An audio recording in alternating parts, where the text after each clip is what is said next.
gonna be interesting. It's gonna be real interesting. Hold on 1 second, T. Okay. Damn Sports Show Weekly. Coming to the room on a Sunday afternoon. NYO Weekly, lower in the boom. Step into the room on a Sunday afternoon, and it's NYO Weekly, lower in the boom. Make some noise for your host, Nico. Lower in the boom. Make some noise for the OG. Lower in the boom. 950 Cav. Lower in the boom. And TJ Jones. Lower in the boom. Step into the room on a Sunday afternoon, and it's NYO Weekly, lower in the boom. Step into the room on a Sunday afternoon, and it's NYO Weekly, lower in the boom.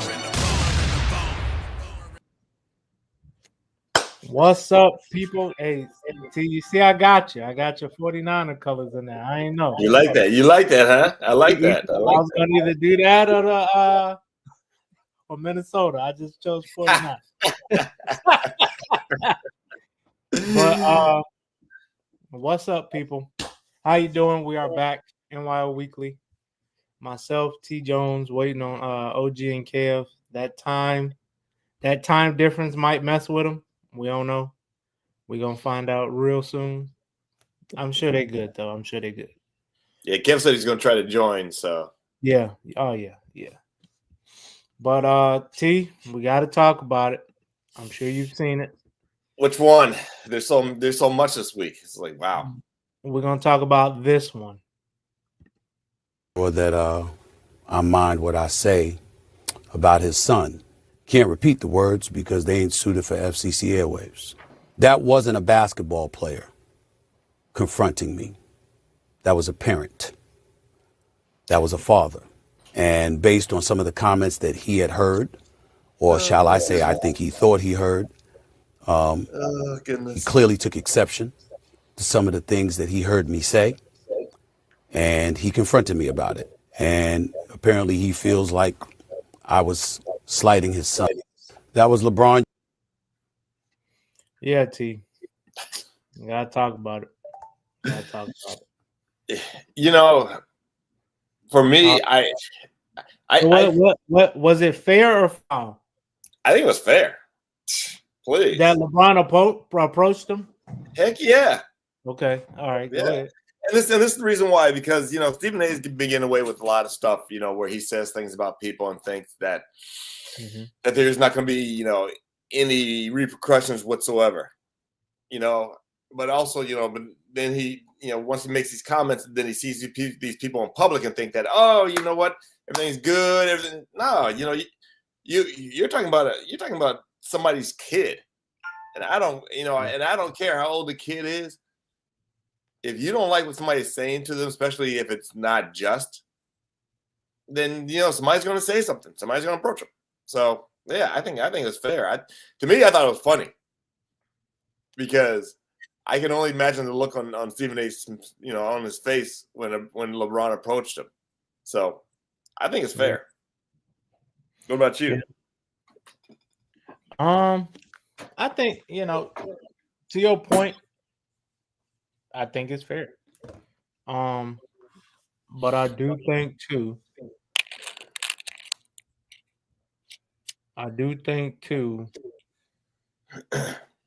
LeBron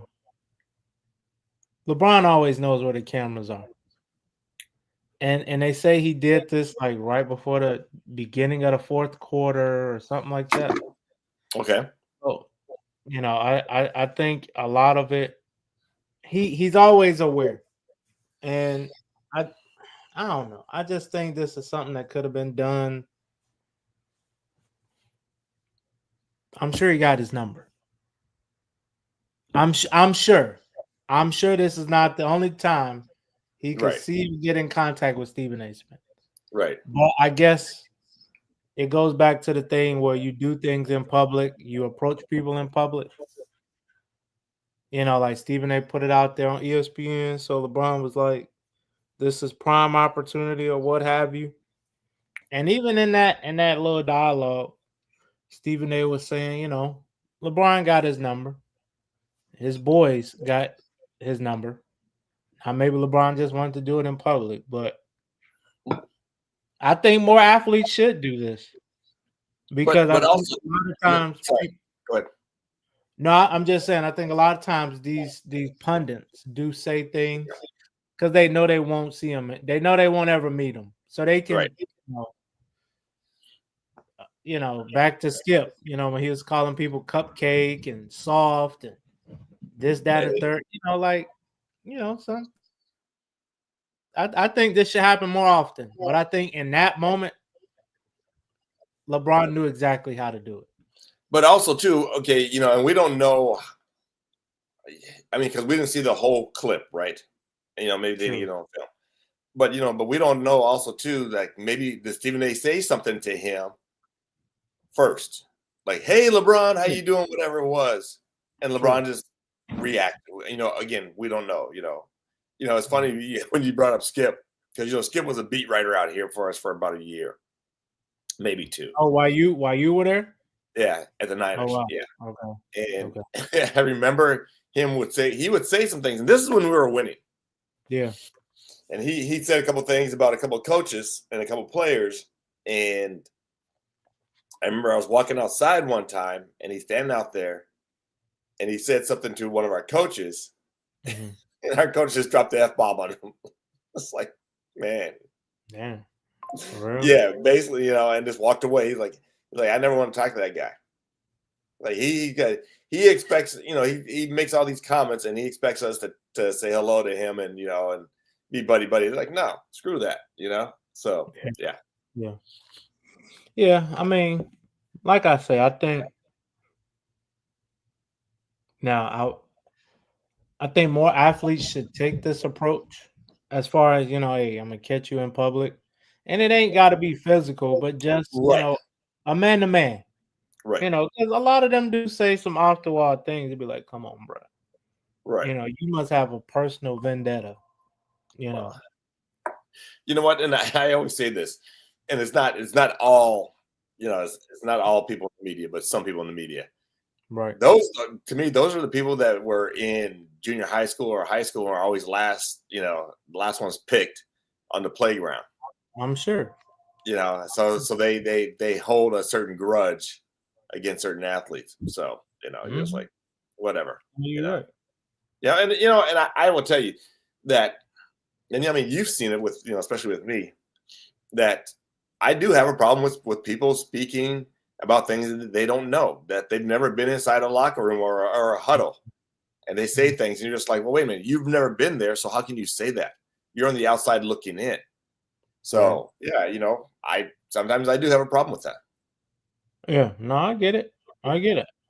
And like I say, I do too when they take it to a personal thing, like going back to Skip.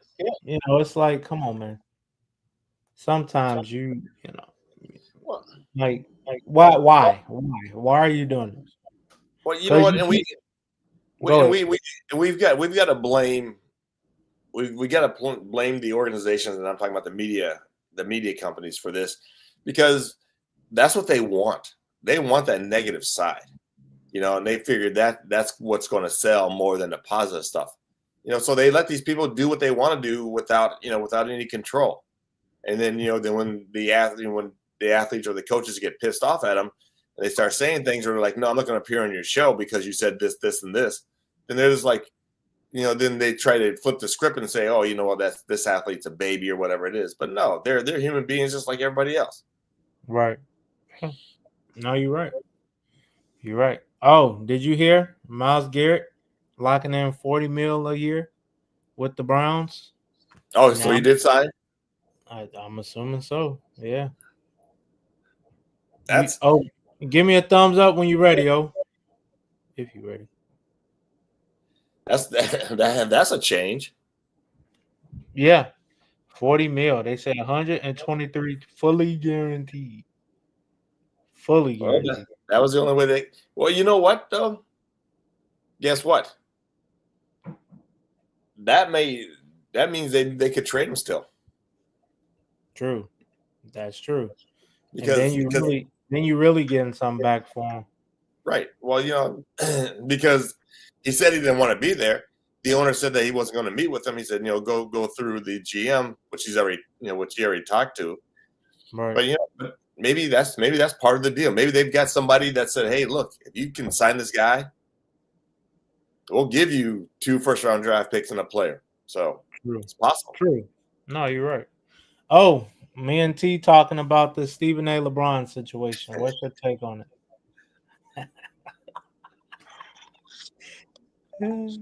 Oh, there you go. There you go. You don't turn the baseball hat to the back. Oh, Lord. First of all, bro, Mm-hmm.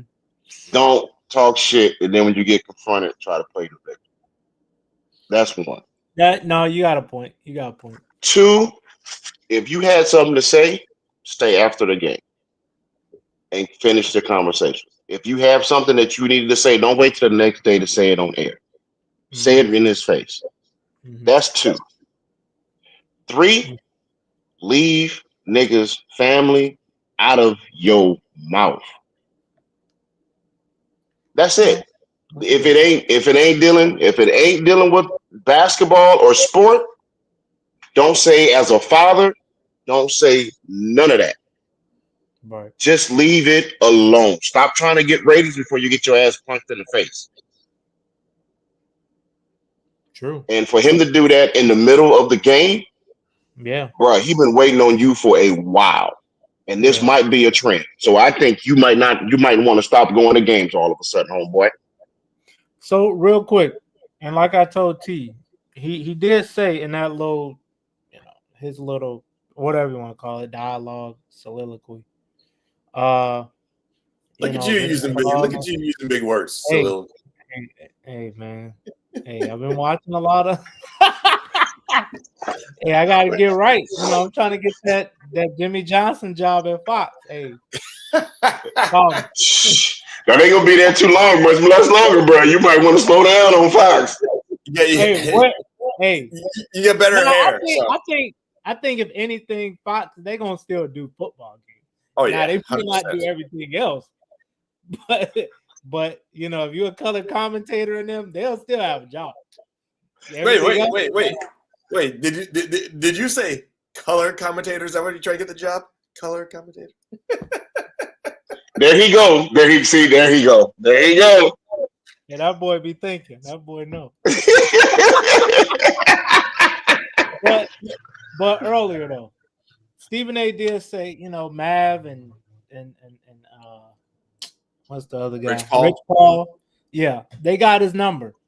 So let me ask you this.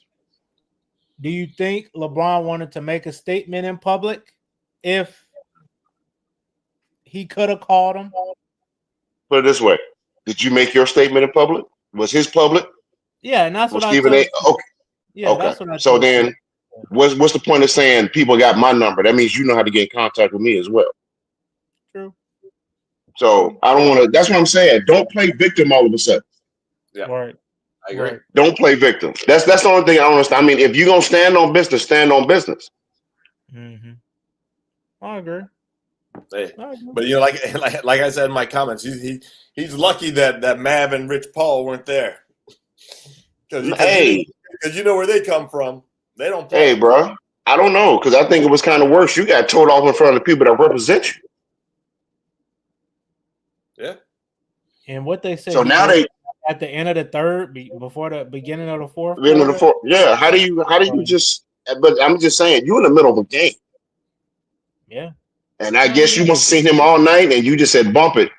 This next time out, this is it." Right. OG, and this is what I said too. I said, we don't know what Stephen A. said during the game. If he said something to LeBron, saying, "Hey, LeBron, try and be his buddy." Might not have said nothing. And then just who knows? But again, true. But the thing is that did you not think he was going to react if he saw you? That's my thing. Like what world are you living in? And was it a confrontation or did he just get confronted? Which one is it? Oh, he got confronted. No, because the first thing he said was, "Oh, well, we had a confrontation." No, it wasn't no hands. It wasn't nothing. Yeah, you just got talked to, and he just walked off. So what are you? I mean, that's what I'm saying. You're using words to try to confuse a situation. You see what I'm saying? So it's like at that point, you're making shit up now because you got put on Front Street for what the words that you said. But we know, but that is Stephen A. Smith. He tries to play both sides of the fence. Like, come on now. Now, my thing is, will this set off a trend saying, "Oh, ain't nobody safe"? So if you say something on Monday and I got a game Wednesday and I see you, I'm gonna confront you about. I'm gonna come talk to you about it. Yeah, but I'm sure a lot of them have. I'm sure a lot of people want to see. But not publicly like that. Sure, a lot of people not publicly like that. But you know what? But I have seen it done publicly. The cameras just weren't on people. Oh, okay. Yeah, but you're right though. But I mean, it does happen because again, like I was telling Suave, like some of these reporters will say things about people, and it's not about their performance or whatever. They get personal, and then they see them. On the field or, like in the locker room after a game, whatever, during media day, and they expect them to talk to them. They're like, no, I ain't talking to you. Like, no. Like, and I don't blame them. I'd be like, please, I know. And like I said, it's just, bruh, if you're gonna take hot takes like that, you will have to accept everything that comes along with it. Right. You have to. That's why your boy Skip does not leave his house. You about to become the same way if you keep that shit up. Because in a minute, he gonna catch one of these young boys. These young boys are gonna knock his ass out. Oh yeah, no, there's no doubt. And this is kind of different, but kind of similar. Remember when Chris Paul went in the stands because people were messing with his family? Oh yeah, I do remember. Yep. That's why it is. I don't get it. That in Utah? What was that at? That was at a playoff game, right? Yeah. I think you're right. I think it was Utah. Well, I mean, what's interesting about that? We bring up Utah, and this kind of changed the subject just a little bit. Did y'all listen to the interview with Vernon Maxwell on All the Smoke? Yeah, I saw bits and pieces. Yeah, I saw clips. Man, he said every time he goes into Utah, when he was playing, they were dropping every word known to mankind that's a racial slur. I'm sure Russell Westbrook got them same stories. I mean, think about all the times he's been into it. With anybody that's played in Utah has them stories. Exactly. I'm saying Russ as of recent, because it seemed like every time he Utah, he about to fight a fan or somebody say something real crazy. That's what I mean. Utah and Boston may be running neck and neck. Wait a minute, y'all know exactly what I'm talking about, huh? Wait a minute. Did you say running redneck to redneck? Is that what you said? Here he go. And I got an hour less of sleep. So there we go. Ladies and gentlemen, if you don't see from us for a couple of weeks, you know why. King Petty. That's all I'm gonna say. You know why. That's it. Let's move on. King Petty is here. Thank you very much. No, but I just think this might be. I mean, you want to make your comments and stuff public like he does. He might start getting checked in public. Yeah, I agree. But you know what? And I agree with you, OG. I just said it's about time. Yeah. It's about time. Yeah, because you said all this. Well, like Suave said, yeah, all your people got my number if you wanted to talk. But then when he see you, instead of doing the behind the scenes like you quote unquote said how he changed the narrative all the time, what's the problem now? Right. He came straight to the source, said what he had to say, and walked off. Right. Yeah. So that's what I'm saying. You don't play victim, bro. Don't play victim. No, you're right. Stand on your words and be a man about it. Don't play victim. And I hope you see this shit too. Hey, if he see this, we going viral. That's a good snag a tooth, motherfucker. Damn. Look, he just a squirrel trying to get a nut. But you know what? Well, he ain't getting no nut. It looked like Splinter from the Ninja Turtles. But the thing is though is that ESPN just gave him that big contract, so it's probably with him. It's like now he almost feels like he's Teflon. You know what I mean? Yeah, but like I said, that wasn't a good look. No, for the people that represent you, sit right there and hear everything he had to say. Mm-hmm. So I know you tried to spin it last night after that. I mean, that night after that to your people. Hell yeah. Talking about I wasn't going. Even if it became viral, you still didn't have nothing to say on it. Should have just said, "Oh, that's a personal matter. I'll discuss that at a later date." Right, but we know that's not him. Hey, like you said, he's trying to play the victim. Chris said, didn't Bronny average more than Stephen A in college? Yeah, he did. A lot.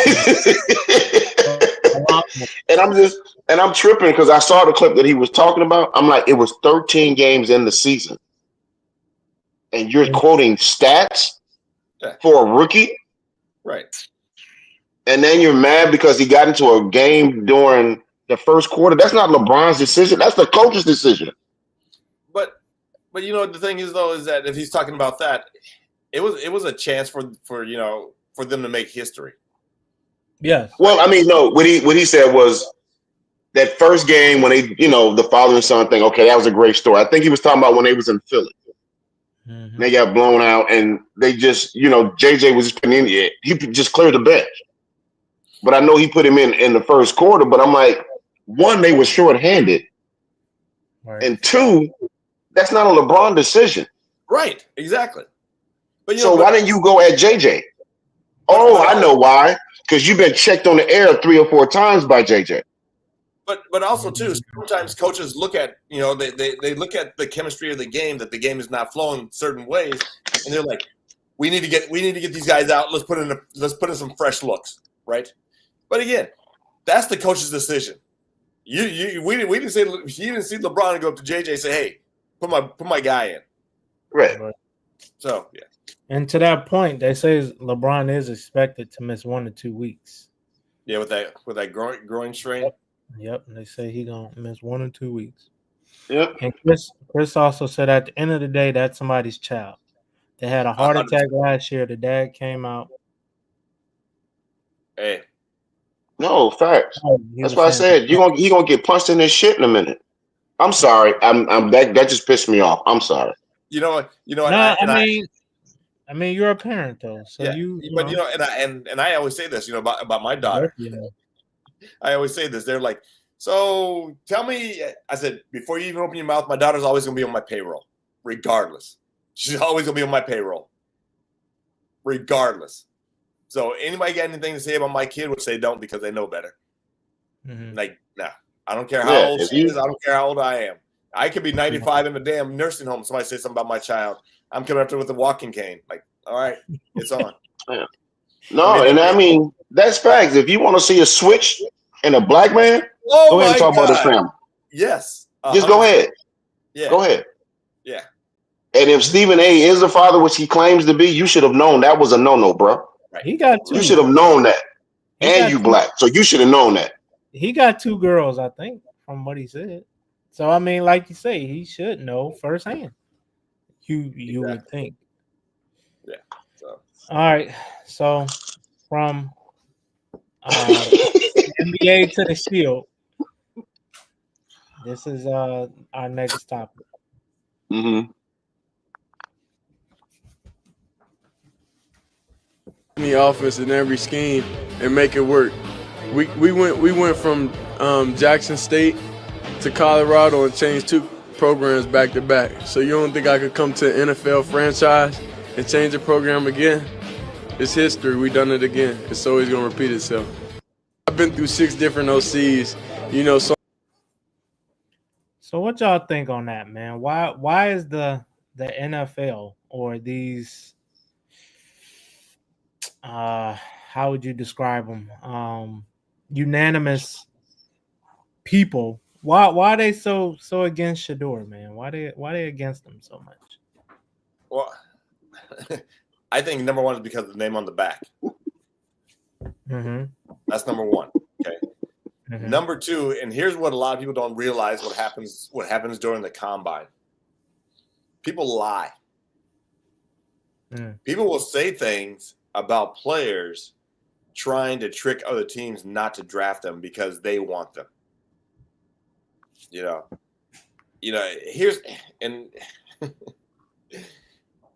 the sports world is so fickle because you get a bunch of people in there that have these egos and these attitudes, and I'm not talking about players, but I'm talking about people who are executives and coaches. And what they don't understand, or what they say is, and I've had this happen to me, is that they don't understand people from different cultures. I kid you not, I had another coach said to me about a player who said, well, why does he wear his stuff like that? Why does he act like this? Why does he have certain rims on his car? Stuff like that. Why does he brush his hair? Say it again. Why does he brush his hair? It's like, boy, what? Yeah, but I've had coaches say that to me before, and I just look at them like, because we come from a different culture. We don't have the same stuff that you guys do. We don't wear the same clothes. We don't have the same kind of hair that you do. We can't wear the same clothes. Right. Exactly. Because we got booties. Yeah. We got a little bit. We need more leg room, my dude. Can't be wearing Dockers, dog. Can't. Now you got to take them off. Get you some Levi's.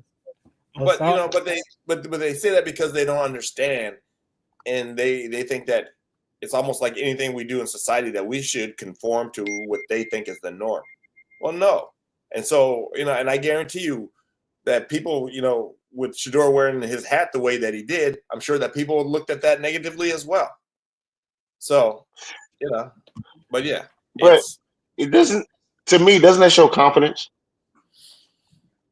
Doesn't that show kind of a swag? That's what I was thinking too. I'm like, it's confidence.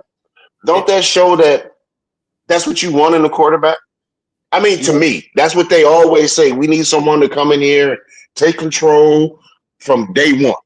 Yeah. And be confident. Be a leader of men.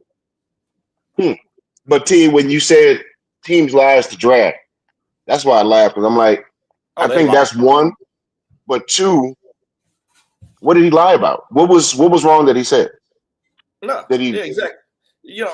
But again, it's people's different perceptions of athletes. And again, I've been in those rooms where they've asked questions, and I look at them and I roll my eyes like, did you just really ask that? Like what? Yeah. And then, but here's the thing. They'll ask a question, and all the brothers in the room will look at each other. We'll be like, yeah. So we be knowing. Wasn't Joe Burrow saying the same type of stuff when he came out smoking? I mean, wasn't he kind of confident when he came out of LSU? Oh, there was no kind of to it. He had that swag.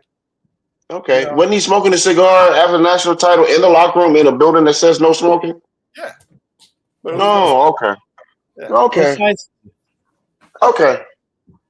Wasn't OJ Beckham trying to pay them money on the field? Oh, okay. I mean, he didn't try. He definitely did. Thank you. Yeah, he didn't try. He was handing niggas money. But again, people at the combine, they will lie. They will say certain things. They'll do certain things. You just look at them like whatever. Yeah. And the way the draft is falling anyway, he might I hate to have one of our colleagues feel that he's Nostradamus saying that he's coming to his team, but it looked like he might fall to the Jets.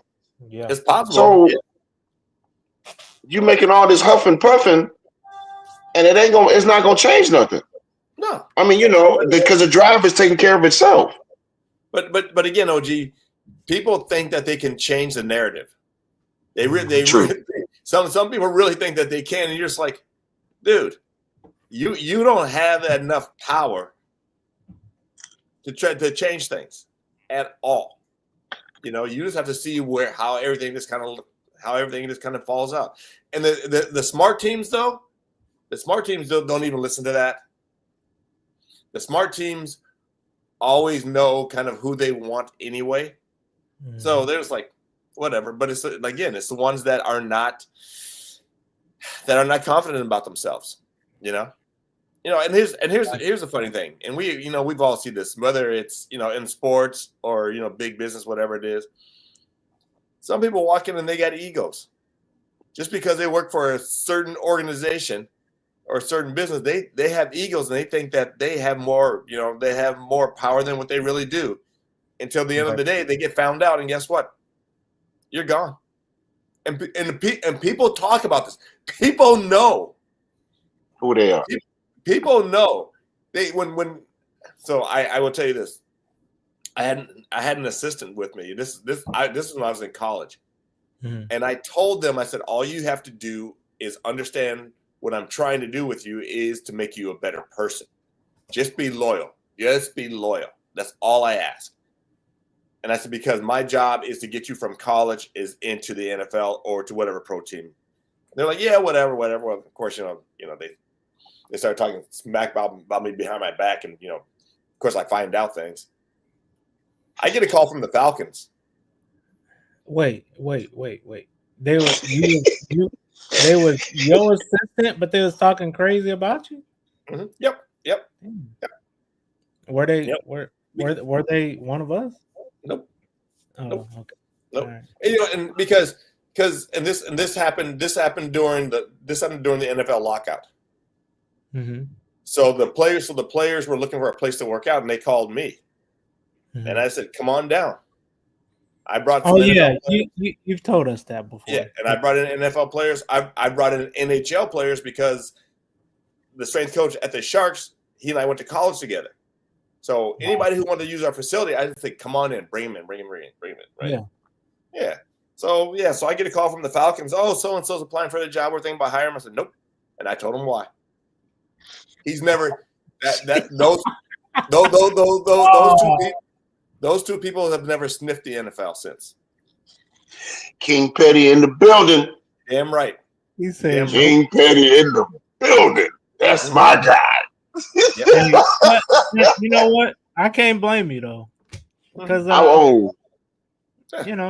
think Kev ain't here right now, but I think all four of us kind of think that same way. Like, no, you ain't.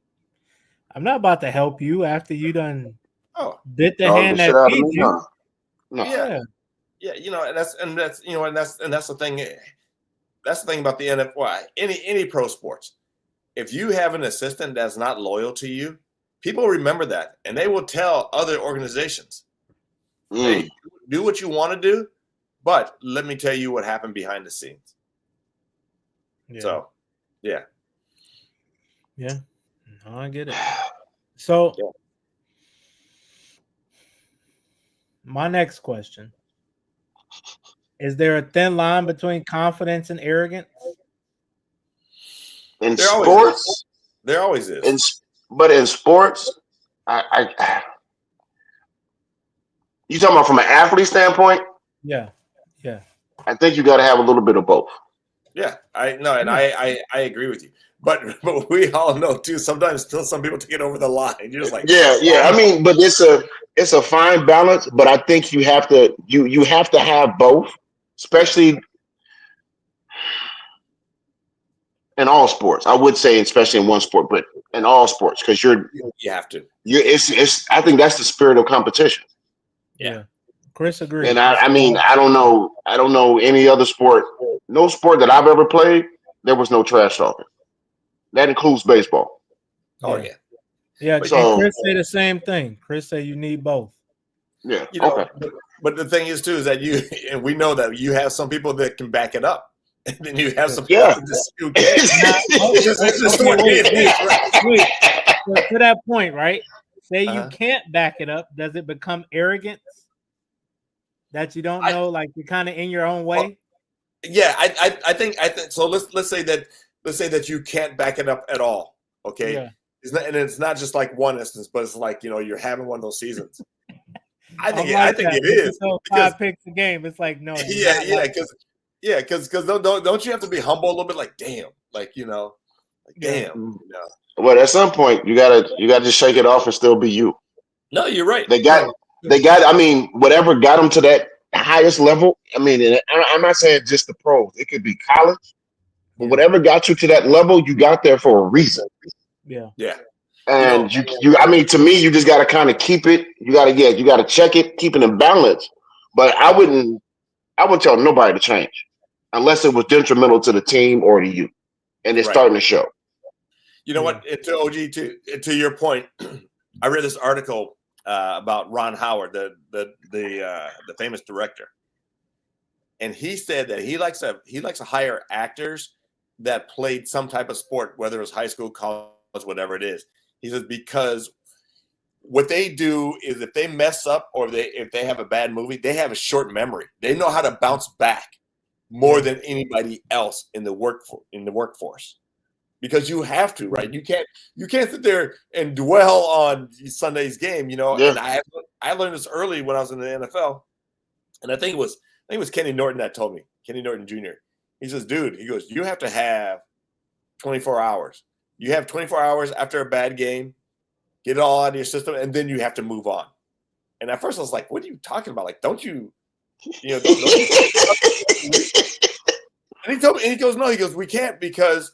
You know, you go Monday, you know, you have film of the previous game, but then Tuesday's install, you have to work on the next game. And it clicked. I was like, okay, that makes a lot of sense. So, Swab, to your question, even though T just said that, to me, it kind of goes hand in hand. You would have to have a little bit of both. Because if you have to have that short memory, you're going to be cocky and arrogant every time you step on that court or that field or wherever you're doing. Because you got to forget, like you said, I just threw 5 picks the last game. Right. So the next game, I'm going to throw 5 touchdowns. You see what I mean? Mm-hmm. But you got to have it, but it can't be out of pocket. It can't be out of bounds. Real quick, T, to that point, I think, especially if you played sports like as a kid, when you become an adult, you don't look at, like, you know how some people look at situations like the sky's falling, and some of us look at it as it's a moment. It's a moment. It's like getting sacked. You got to pick yourself back up, continue the next play. That's like being down on your luck. You still got to wake up tomorrow, run another play, and go on about yourself, you know. So I think a lot of times, you know, sports and life is very similar. Yeah. Oh yeah, they mirror. Just like, I mean, and I'm not trying to put it on you, Swab, but just like you, if you cut hair and you have one customer that's you like, oh my God, you didn't do nothing. Your hair is nappy, your neck is nasty, you ain't done nothing. Then you have 2 more customers walk in and you like, oh, see, this is why I cut hair. Yeah. You can't dwell, you know, you can't see the next person coming in going, oh my God, man, that's another dude with a nappy head. Oh my God. You know what I mean? Then you're going to lose business because your attitude is poor. Go ahead, T. Go ahead. I was going to say real quick, you know, and the thing is whoever said that about Shador, it's going to get out.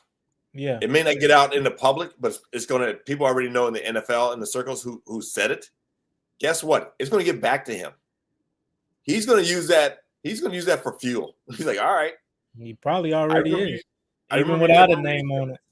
Yeah. He's like, I remember you said that, you know. So we had a guy named Ron Stone, and this is one to tell you people lie. Mm-hmm. Ron Stone came from the Giants to us. He showed up at, God, I think Stoney used to come in like 5:30, you know, quarter to 6 for his workouts. Okay. The first time he did that, I looked at the clock and I looked at him. I said, you're here early. He goes, what are you talking about? I said, it's like 5:30. He goes, yeah. He goes, that's my usual time. I said, that's not what the Giants said. And I did that, and I did that on purpose. I do that on purpose. No, I said the Giants should say that you come in like 6:30, 7 o'clock, right? That you know that you never worked out early in the mornings. And he looked at me, he's like, what? I did that on purpose. Yep. Wow. And he remembered that to this day. That's crazy. Yeah. Yeah. But yeah, he definitely he's already using it as fuel. He heck yeah, I would too, wouldn't you? Shoot. Yeah, of course. But to your point too, though, like in barbering, barbering kind of imitates life too. Yeah, everything does. You could give somebody the perfect haircut, and they'll still find something they didn't like. So you left this side is a half an inch longer than this side. Fix it. Or it's too short, or it's just like I gave you exactly what you showed me, and you still don't like it. Like, come on, fam. Just so Suave, what you're trying to tell us is that everything that we see in Barbershop, the movie, it's factual. It happens, right? Oh, 100%, 100%. It happened in Chicago, right? That was in the Chicago. Yeah, that's in the city. That's in the city, bro. But hey, it's just one of them things. You can give somebody exactly what they want. Yeah, and they will find something. Yeah. Oh God, yeah, 100%. People are not satisfied. Or they'll be mad at the price. It's like, dude, they're not charging $20 for a full haircut no more. Right. Nowhere. Right. No. Nowhere. But the people that do you really want to go to them? You can come up there with a couple of bald spots. Like, right. Then you're thinking about that in the back of your mind, man, you only charge $15. I hope this is what I want. No. You get home with the mirror, you're like, yeah, you go pay that $15 haircut. Hopefully you look good. You'll be all right. Yeah. You get what you pay for, bro. You get what you pay for. But to that point, people used to come to the barber school and be mad when we didn't give them what they want. It's like, bro, we're still in training. Right, exactly. If you want a professional cut, go to the barber shop. Exactly. It was one right next door, but they want to be cheap. Yeah. And it didn't come out like they wanted it. Yeah. I mean, there's a reason why they said barbers in training, right? Mm-hmm. Rookie. Yeah, exactly. It means something for a reason. Right. Exactly. Hey, Minister Van said, if you're going to say something about these athletes, then attach your name to it. But that's my whole point. But they're scaredy cats. Again, people lie at the combine. But that's what I understand. Why it always has to be anonymous GM? And sometimes, I'm not going to lie, I don't even feel that if somebody said it. I just think that whoever reported that's how they feel. So they want to attach some anonymous name to it so they don't look bad. Oh, sometimes that happens. You're right. You're absolutely right. And then I'm just like, if you can't say your source, and I get it, that's supposed to be quote unquote a thing with news, but this ain't news. Yeah. If you're talking about somebody's livelihood and their family, put a name on it. Yeah, exactly. Regardless of who it is, you got to put a name on it. You know what? And I bet you anything that Dion went to that reporter and said, "All right, who was it?" And you're gonna tell him, you're gonna say, "Oh, I can't give up my source." Like, okay, then guess what? You've lost Dion Forrest as a source for the rest of your career. He's like, nope. True. Nope. Hey, so real quick, since we're talking about the combine, I read something interesting about the combine. They invited 330 athletes this past year that attended the combine. Was that the link you sent to us? Was that? Yeah, 128 had transferred one or more schools. 128. That's 33% of the athletes that went to the combine. Transfer portal. Last year was 108. But if you go back to like 2018, 2019, when you can only transfer once, I think it was only like 18. Wow. So it's going to be more and more of that. Probably going to be 150 next year. But here's my thing to me. And again, I'm not against the transfer portal, and I think certain people use it the right way, but then certain people use it the wrong way. If you're and they said this too in the article, they said that they had less D2, D3 people come to the combine this year. And the reason why is because some of those athletes are transferring to D1 programs or higher programs. Some of these athletes are not even playing, they're backups.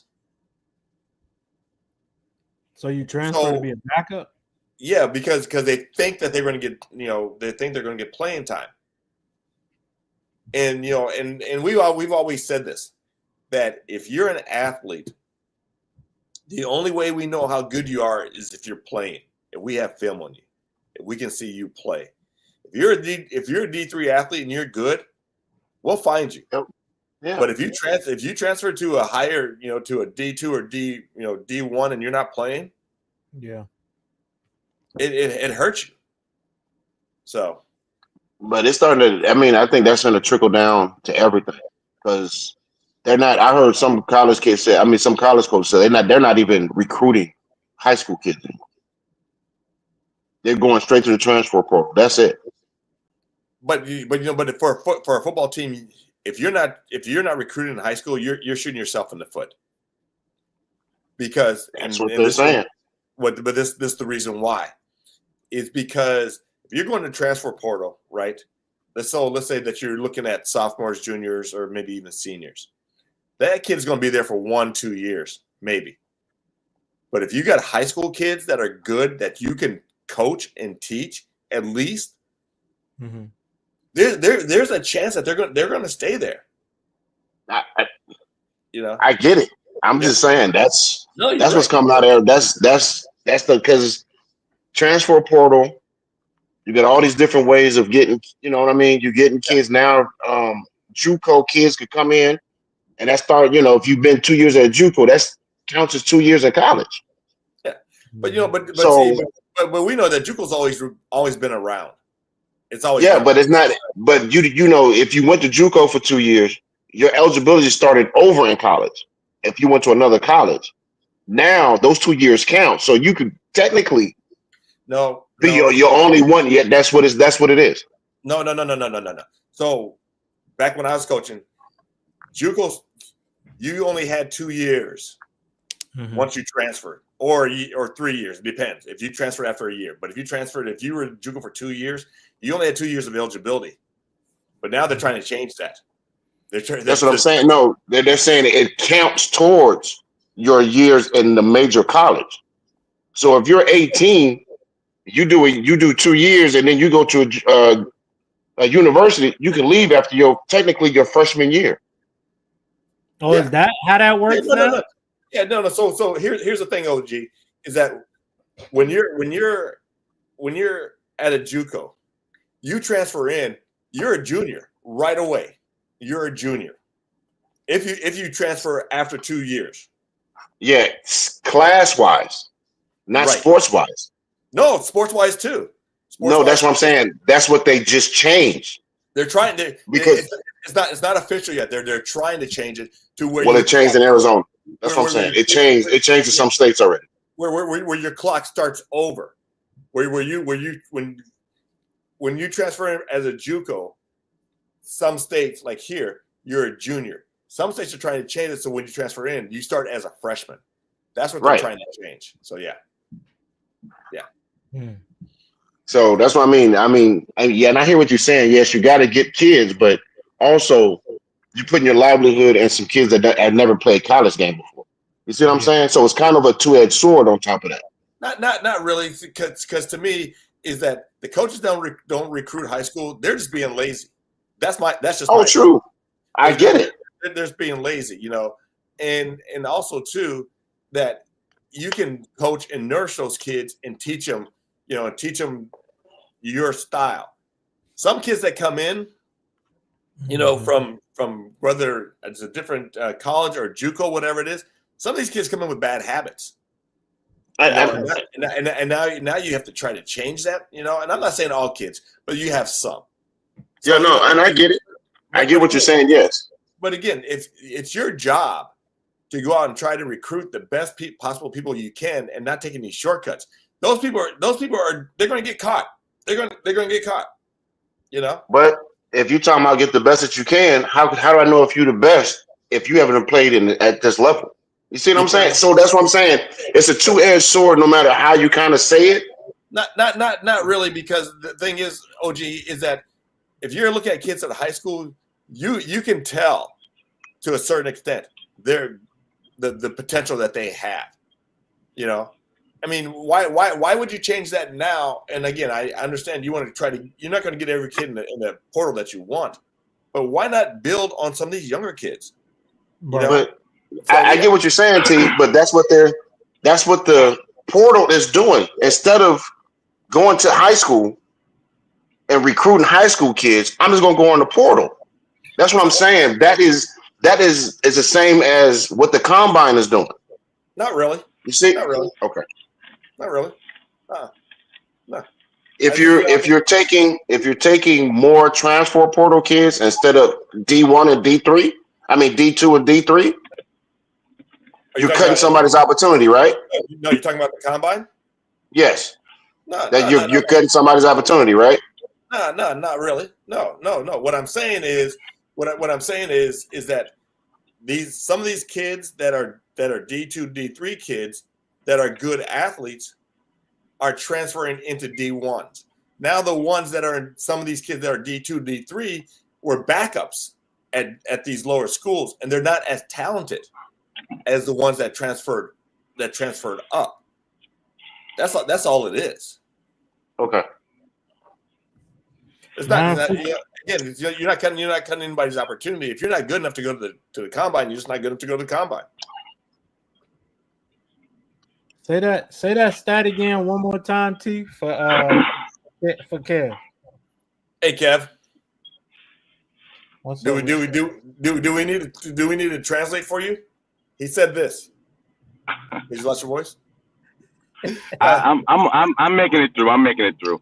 I was just telling the guys that when I read this stat about the combine, that there was 128 kids at the combine this year that have used the transfer portal. So you're talking about 33% of the kids compared to last year where it was 108, and you go back to 2018, 2019, it was like 18. So right.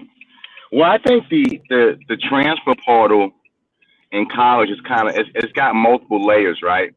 One is NIL, right? A kid plays at, let's say, a MAC school, right? Mm-hmm. He balls out.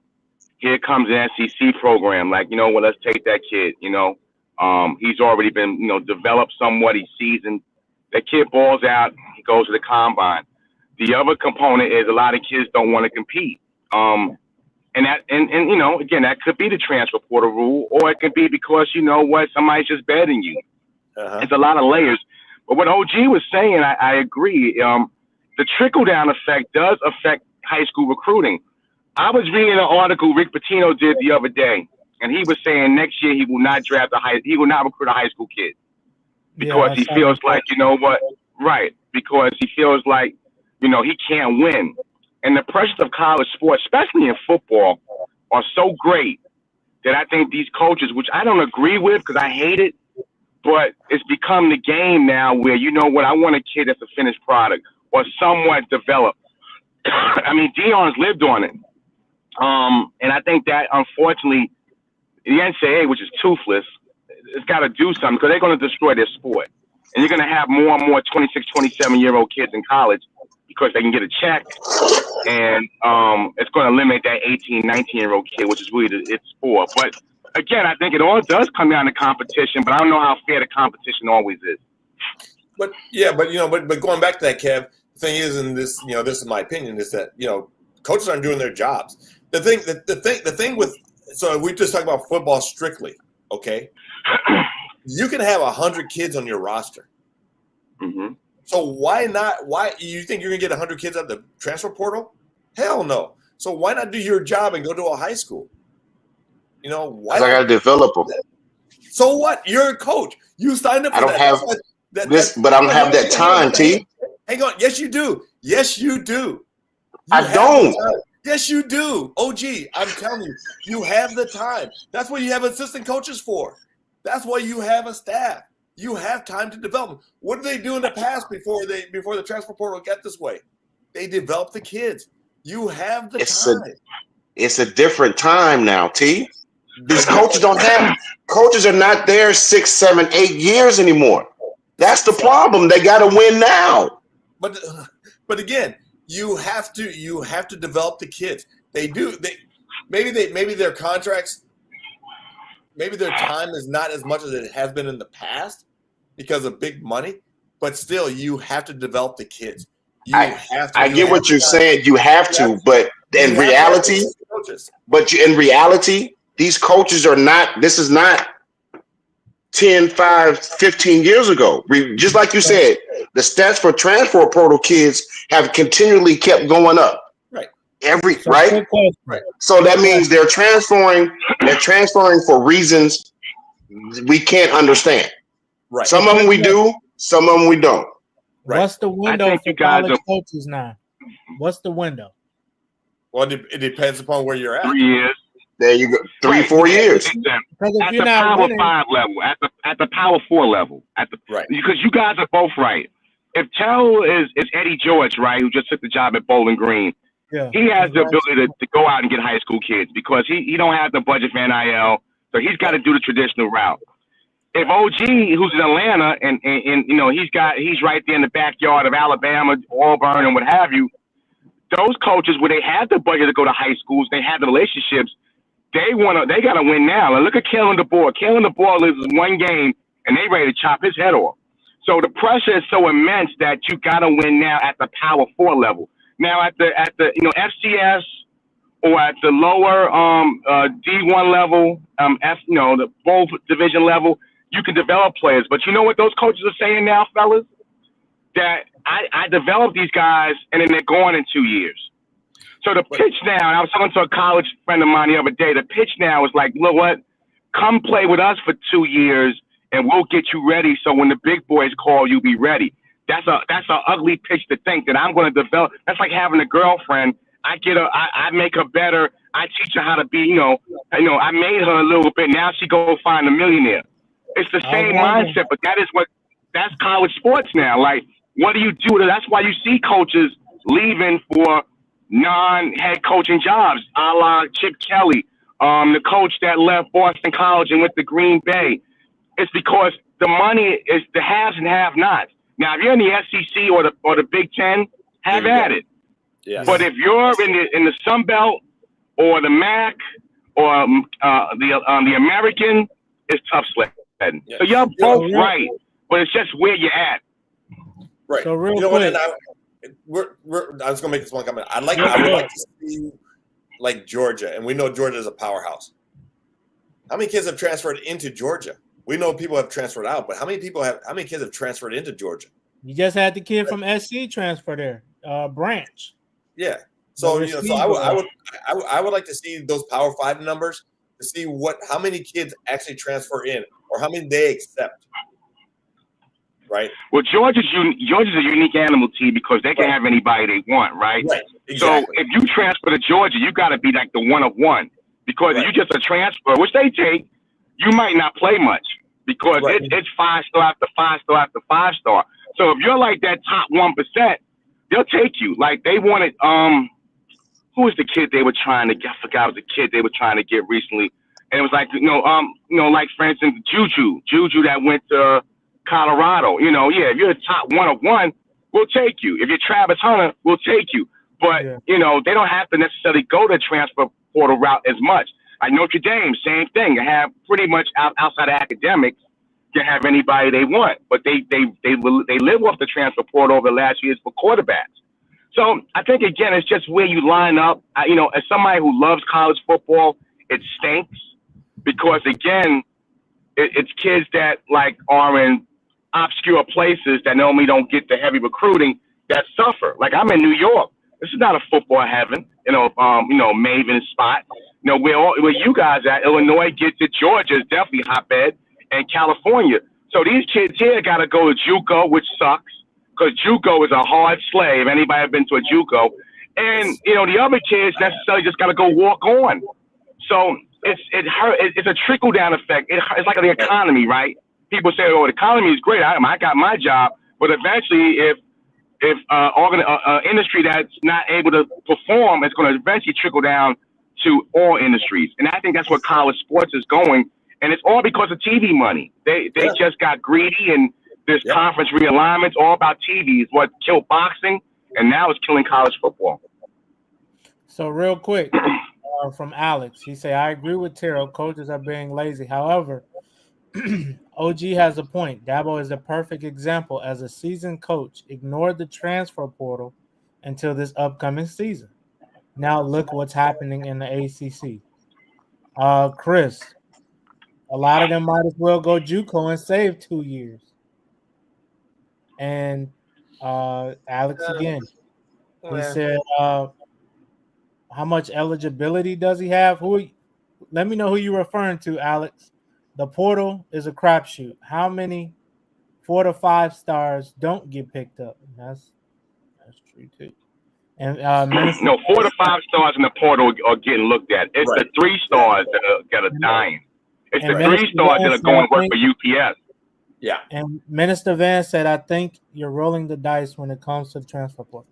Because, I mean, you have a point. Because how many of them go elsewhere and then you don't play? Look at, we had this situation with Tate Martell. Most winningest quarterback out of Vegas. Went to Bishop Gorman. Won all them games. Go to Ohio State. Can't get on the field. Go to Miami. They convert him to a wide receiver. Then I think he may have went one more place. Didn't play. He went to UNLV, and he quit. He went back home. So it can happen. It can happen. Although he's one of one, but it can happen. But but Swap, that's the point that I was trying to make earlier, is that you have to look at the situation where you're going. Again, if you're and it happens in D1, but if you're a D2, D3 guy and you're transferring to a D1 and they've already got people ahead of you, what is your chances that you're going to play? Mm-hmm. But if you stay at your school or you go to someplace else that doesn't have a stacked roster, you're going to and this is if your dream is to go to the NFL, you're going to play. So that way now they've got you on film. Now people can actually see. That's that's the thing, is that some of these kids, they have these pipe dreams, right? That you hit it right on the head. Right. You hit it right on the head, Terrell, about if you want to play, if you want to go to not NIL, get the NFL bag, you got to have tape. But these kids are so fixated with this NIL money. And again, I think it comes from parents. It's coming from the community, their communities. A lot of these kids are coming from dire means, and I respect that. Get your money if you can, but everybody's not getting Shedeur Sanders money. Everybody's not getting the kid Carson Beck money. Right. That's maybe 5%. So 95% got to still earn their cookies. You still in the dorm, and you still eating training table. You ain't at Mr. Child's because you got NIL money. So again, a lot of these kids get caught up with that. Even the quarterback at Michigan now, what do you get? 12 mil? Yeah, something like that. Oh yeah, you mean Underwood? Yeah. Yeah. You know what? And here's another thing. And this is what I don't, and I know that, and I know coaches do this. Some coaches do, not all. So let's say that you do have a D2 or D3 kid, and you're like, okay, we want him as a backup, but you give him that pipe dream, so like, if so and so goes down, or you're lying to him, like, yeah, come here, you'll get some playing time, and then the kid says, well, you know what, but I want to go to the NFL, and I need, and I need tape. Like, oh, don't worry, they're going to find you regardless. It doesn't happen like that all the time. It does not happen, because if you're not playing, sometimes the NFL teams will just like, well, yeah, he's got good skills, but how is he when he actually plays? And they may bring you in for a workout, for a tryout, and you may make the practice squad or you may not. But the thing is some of these coaches lie. They lie to these kids. A lot of them lie. Exactly. So real quick, to Minister Van's point, he says a lot of these coaches, a lot of these players are not, a lot of the coaches are not being honest with the players. Yeah. Could that be because recruiting purposes, these kids got more social media followers than most celebrities? Well, they've always lied. They've always lied, Suave. No. Again, he's not being honest as far as all the transferring. Like, hey, you come here, you can start, and it's like, he can't.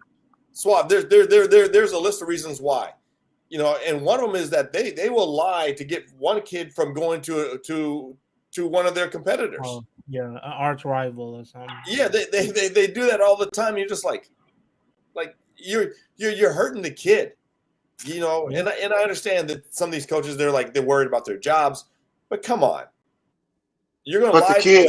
you're lied to an 18 and 19-year-old kid.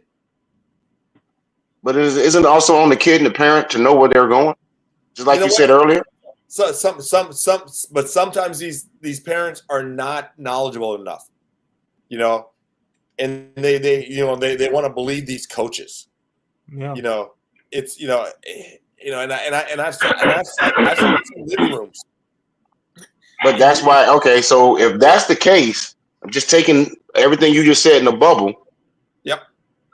That's probably why the transfer portal is as big as it is now, because people are not doing what they need to do. That's if we're gonna put blame on people, on the reason, then we got to put it all the way across the board. We can't just say stop at one section. But again, some of these parents just don't know. They don't understand. They're getting wrong advice. They're getting bad advice. They don't know. You know. But who are you getting advice from? That's the problem. And that's the thing, is that maybe they're here's the thing too, OG, and you're right on this, is that when the parents reach out to certain people will not tell them the truth, whether it's a family member or a family friend, whatever it is. Some people think that they're experts when they really don't, and they're like, okay. And so sometimes these parents will go to a coach and say, hey, so you're telling me this and this about my kid, and my kid can play here? And they're going to believe them because they want the best for their kid. Yeah. But again, and I'm not putting all this on the coaches, but sometimes too, and Kevin knows this just as well as I do, some of these parents live through their kid. They want their kid to go to a certain university because they didn't get the opportunity, even though they know that's not the right fit for their kid. That happens a lot too, but it's a hustle, right? So let's say you got a 5-star kid, right? 5-star kid's got his high school coach, his family, and maybe there's a runner, right? Somebody who's in the community, somebody who knows the players, right? So everybody's got their hand out. I'm talking about at the very elite, right? Yes. So again, maybe you trust the runner. Maybe that's an uncle. Maybe that's a neighborhood cat. And the neighborhood cat, the recruiter knows that. Recruiter hits the neighborhood cat with some money. Listen, we need this kid. I need to pay my mortgage and put my kids through school. I need this kid to come to this university. Then you go to mom and dad. Well, mom and dad, look, you know what? We have this, we have that. And it's always, even before NIL, it's always been NIL. So let's just take that out the loop. So it's always been money exchange for the top. So again, it really comes down to a lot of these kids is money. We're talking football, but I'm going to give you an example, 2 examples. One was Lamar Odom. Lamar Odom was like a McDonald's All-American basketball player in Queens. He goes to Rhode Island. He's got North Carolina. He's got Duke. Why did he go to Rhode Island? Because some big booster fed him some money, or the family some money. Same thing with Michael Beasley. Michael Beasley, again, top recruit, top 5 recruit. Everybody's All-American. He goes to Kansas State without taking a visit. Yeah, really? Bring up Kansas State. He just disappeared. Because somebody Hey, did somebody develop this from Kansas State to develop this app? Because as soon as he said Kansas State, boop. Yeah. So I'll give you another good example, and this is like hold on. He go right here. He back. Go ahead, Kev. Hey, don't mention that K word no more. Yeah, exactly. Let's not talk about Michael Beasley's family. Yeah, don't do that either.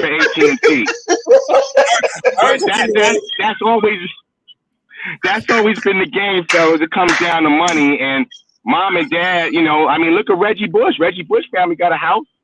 Yeah, got a couple dollars. But you know what? I will take this on a lower level. Excuse me. When I was coaching at the JC for softball, we had an All-American pitcher. Probably the best pitcher that ever came through the program, and we had a really good program. One of our coaches had a family friend whose daughter was good as well, and she was coming out of high school. He promised the family that she will be our starting pitcher next year. She's a high school player. Was she as good as our other player? No. And he wanted to cut our other pitcher who had a year left, and she was an All-American. Damn. See, and so that's the kind of stuff that happens. You're just like, what? You're not thinking about the kids. you're thinking about yourselves, and it's just, and the lies just grow, and you're just like, sometimes you get fed up with listening to these lies and watching the way they treat these kids. So real quick, Minister Van said, what happens to their eligibility with them transferring to 2 or 3 different schools? I think they still get up to 5 years, right? It depends. It depends. Yeah. You get because you can red shirt 1 year. You can gray shirt. I give you the. Well, I mean, I thought it was one, and then you get a medical red shirt. Well, yeah. So that's a gray shirt. A gray shirt's medical. What's gray shirt? Like you get injured early in the year? Yeah, medical. It's a medical. Yeah. Oh wow. Yeah. Okay. So if you play, what is it, 3 or 4 games, something then like you're that. eligible. Yeah, but But OG, but to your point, the NCAA, sometimes it depends upon the school that you're at and who the athlete is. Because I've seen people get hurt, and they should have their eligibility, and especially like in basketball, and the NCAA will deny it, and you're just like, wait a minute, wait. Well, basketball's another beast. They only there for 6 months.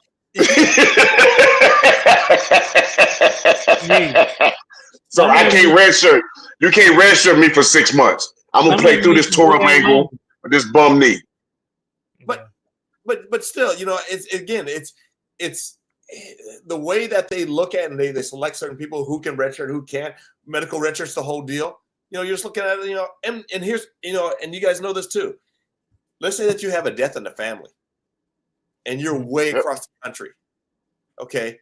And you go back to be with your family. You miss 2 or 3 games, whatever, sometimes they won't give you that. They won't redshirt you. They're like, nope. Real quick. I'm bringing a college coach up. I'm very well. The new coach at Lindenwood.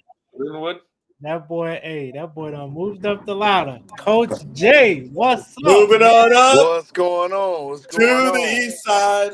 So real. What up, Coach? I'm sorry.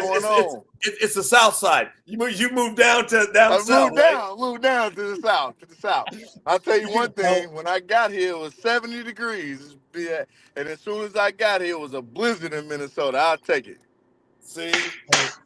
Hey, you may not know, but this is one of my older brothers. Damn. Okay, what's up, Coach Bro? What's up? Bro Coach. That's what I'm gonna start calling you, Bro Coach. You got good timing because we are talking about college. And with you being a college coach, what you think about all this transfer portal stuff, man? You are seeing it firsthand. You going into these houses and these schools talking to these kids. What's your take on it, man? Give us the first person's point of view. First of all, before you start, Coach, tell them where you're at, what division you're at, so people who are listening can understand. Yes. Well, I was just getting ready to give you. So the background, obviously, I'm coming from Minnesota State, which is a Division II program, right? And now, I just recently, I've been here a week. Just recently got with Lindenwood University, which is an FCS program out here in the St. Louis area, St. Charles, Missouri. So, I've seen it. Obviously at the division. Thank you. At the Division II level, especially at a program like Minnesota State, there hasn't been a lot of things that got affected. With the transfer portal, maybe 1 or 2, but you get a quality program like Minnesota State. Not a lot of kids really want to leave, right? It's Minnesota, of course. Come on now, but go ahead. Right. Both of y'all left, so I'm gonna leave that alone. Both of y'all left. We'll go with that. Yeah. I was there for almost 8 years. Okay. So, opportunity, and it's a whole backstory of why I'm here now, but all good things. But from this point of view, I mean, I walk in and I'm coaching receivers now here at Lindenwood, and I walk in and my top receiver, I'm told, is gone. He's at Cincinnati now.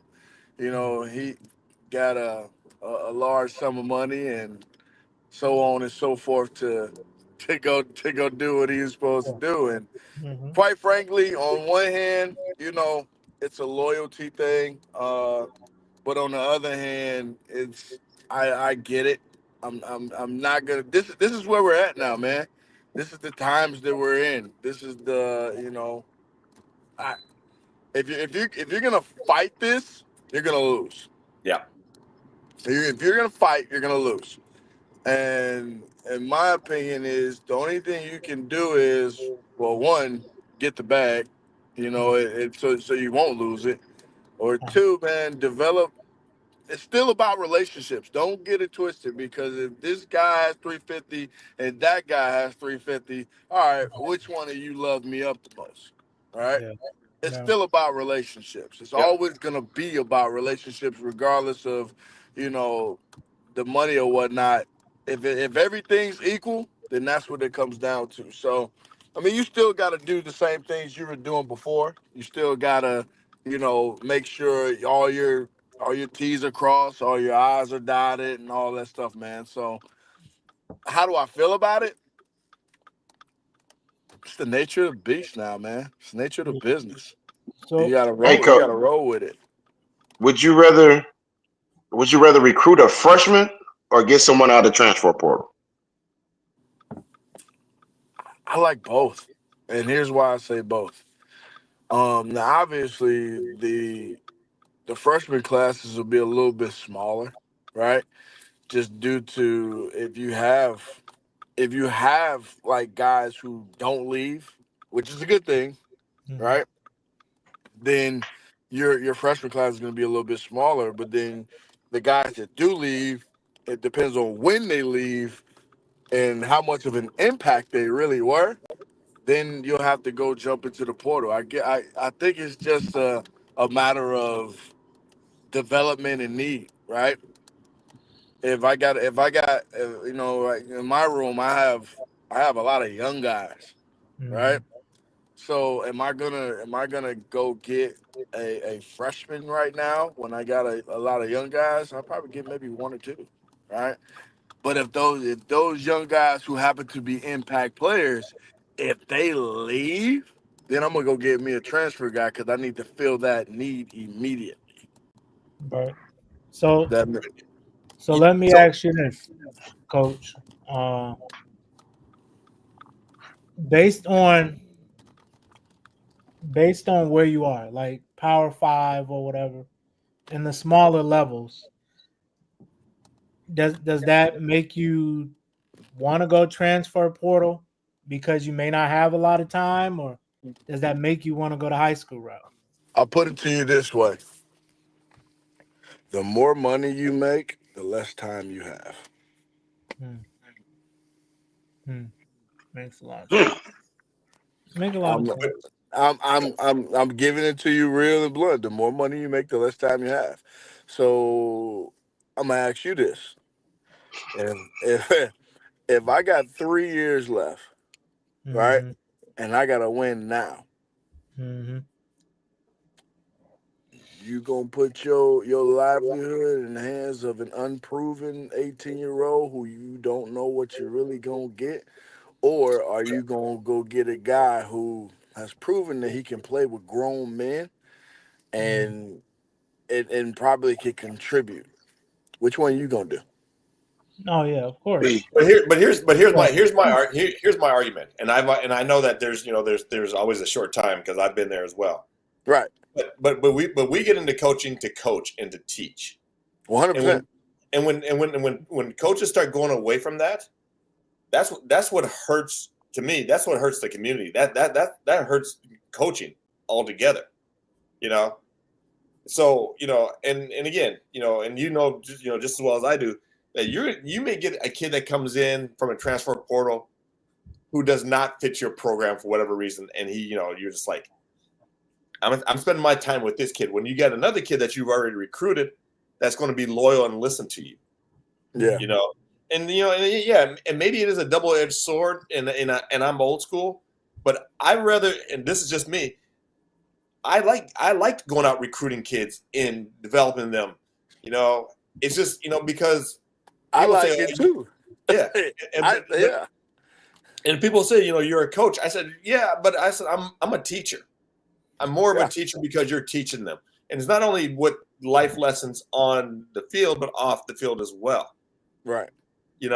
And again, this is just me.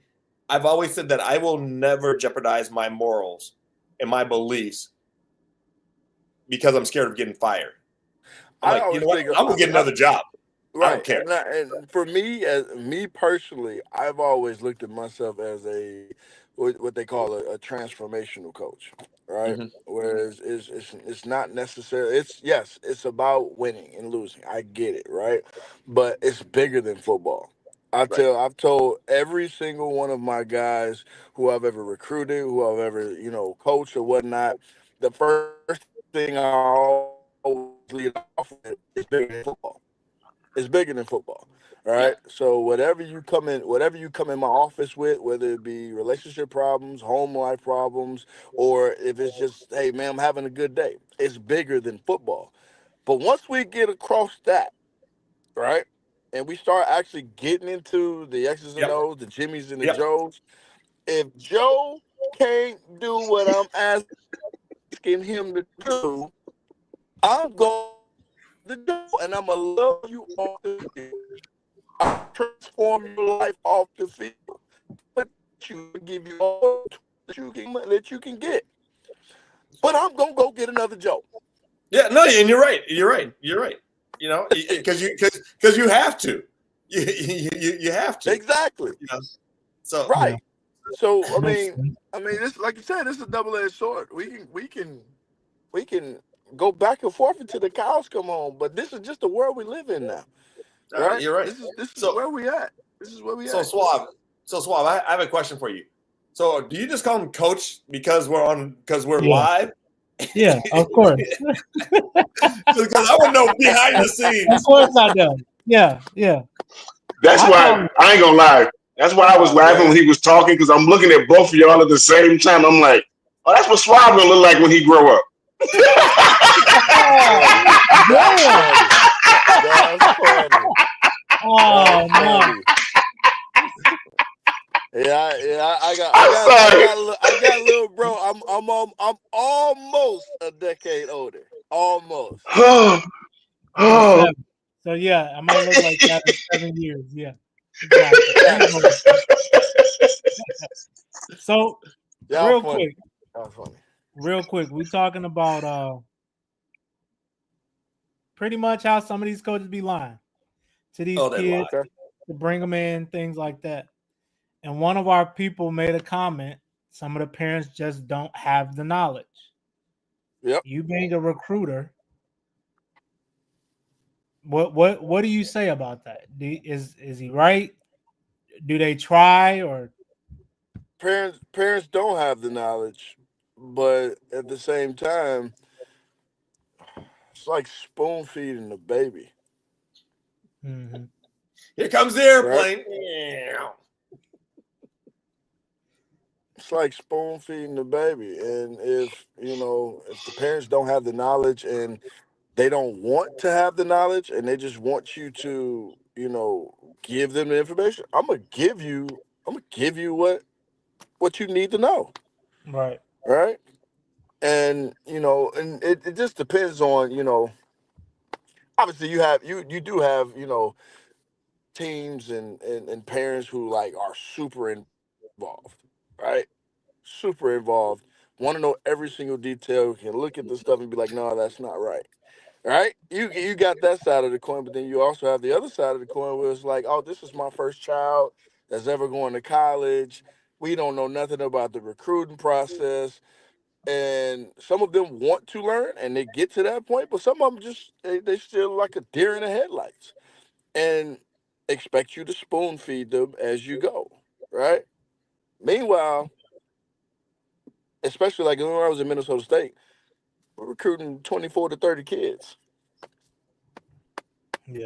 I got 23 to 29 other parents that I have to, I can't spoon feed you every single little meal. I'm going to give you what you need to know in this moment. Yeah.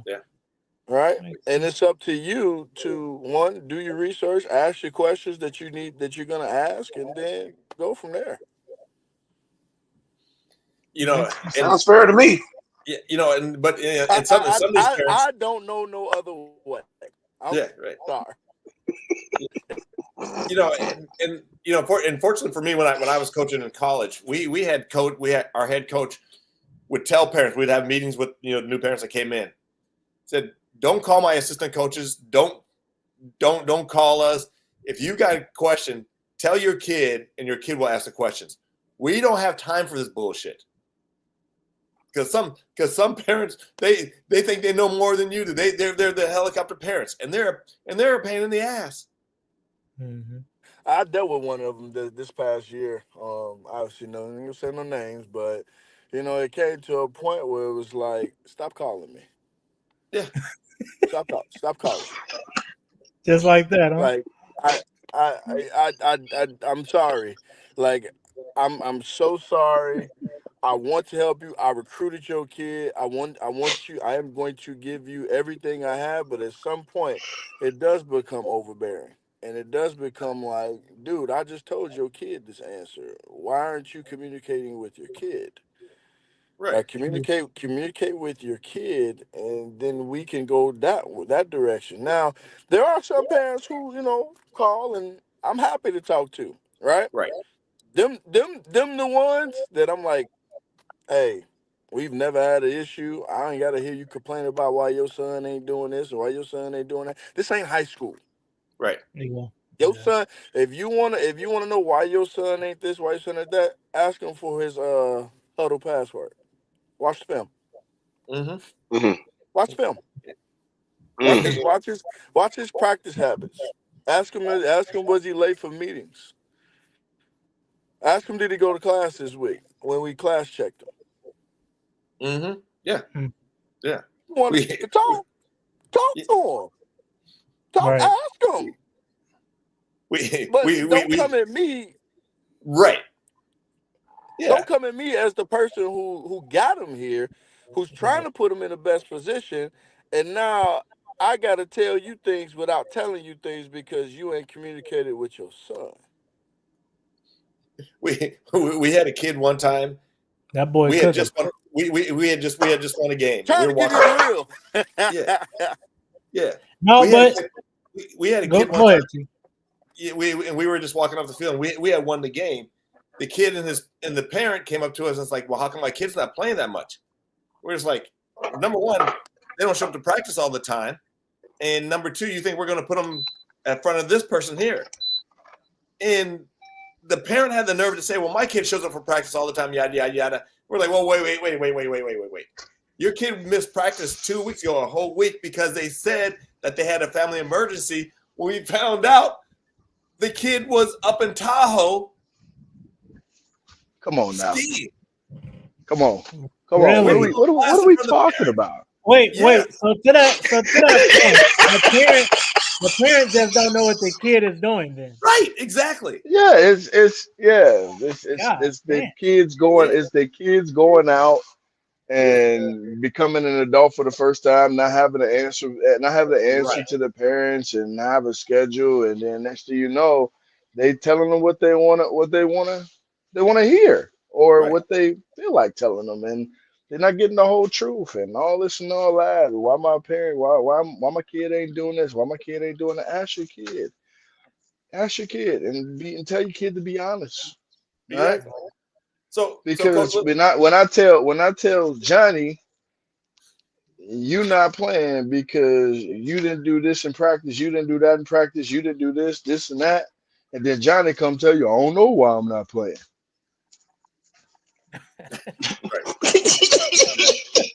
What are we talking about? What are we talking about? I told Johnny X, Y, and Z. Johnny told you A, B, and C. We missing a whole alphabet in between. it's because people are delusional, right? It's delusional. Hey, you can use that one.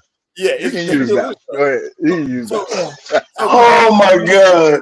So I ain't gonna lie, Coach. I just met you. I come play for you at 54. Fuck it. No, you can't. No, you can't. I didn't say I can. I said I would try. Hey, you gonna try? You'll try. Hey, that's funny. That's funny.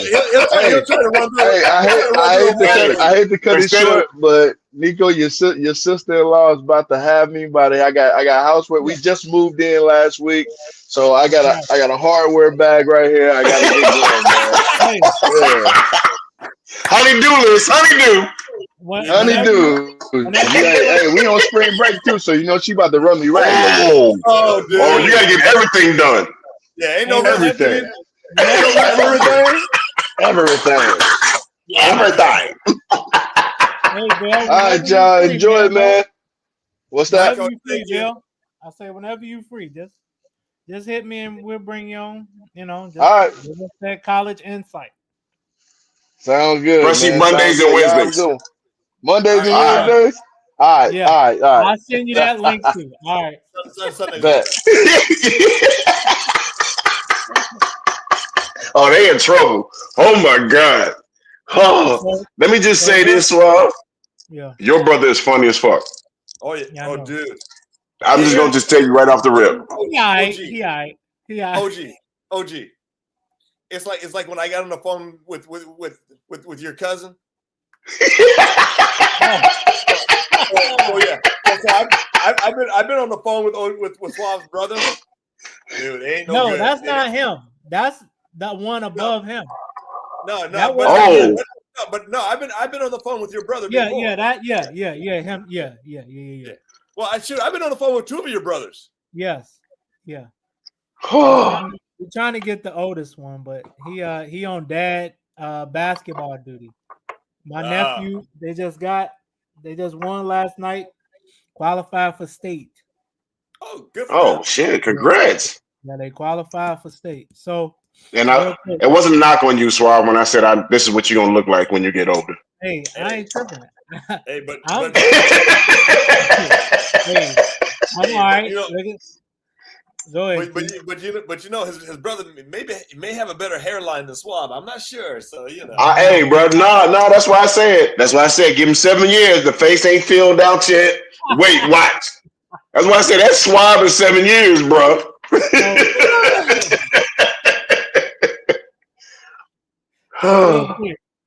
Chris was talking about the coaches. He was saying the more coaches that move, lie, and sell false hopes, the portal will increase as the years go. And I think we all know that. God, well, we already seen it, right? You saw it with the kid at Oregon. What, he stay a week and then he transferred? Like, damn, what? Yeah, like I think right after they lost to Ohio State, he left. I'm like, God, man. Yeah. He was there for one week and he left. Yeah. I don't know. I forget where he went. And that's, and again, I like the portal, but there's people that are going to abuse it like anything else. Yeah. It's just like, yeah. And then go ahead.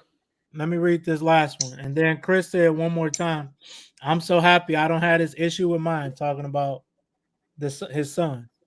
I don't talk to coaches. He's an adult. He advocates for himself. Thank you, and Chris. That's how it should be. Thank you, Chris. That's how it should be. Yeah, that's how it should be. Wait a minute. My cousin Chris? Yes, he's in the comments.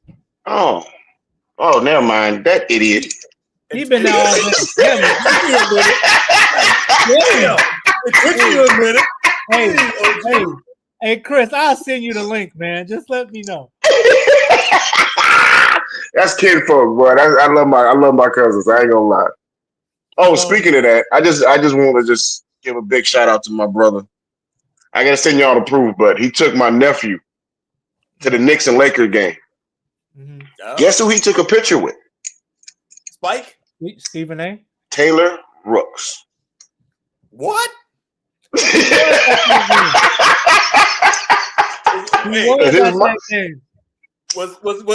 his mouth open? Oh, they both. Yeah, he was cheesing. Hey, was his eyes above level? Hey, first thing his mama said, "Who's this cougar with my baby?" This is cougar with my baby. I'm telling you, family don't care who you are. But I just want to give a shout out to my brother for that. That was cool. That was cool. I appreciate you, bro. Suave, are we gonna touch on a little bit of free agency since it starts tomorrow? Oh shit! Hey, yes, sir. Yes, sir. I mean, OG, I don't know if you heard, but Myles Garrett signed. I heard that. $40 million a year, 123 fully. With who? The Browns. It's an extension. T say it might be a sign and trade. I could definitely see that. It could be.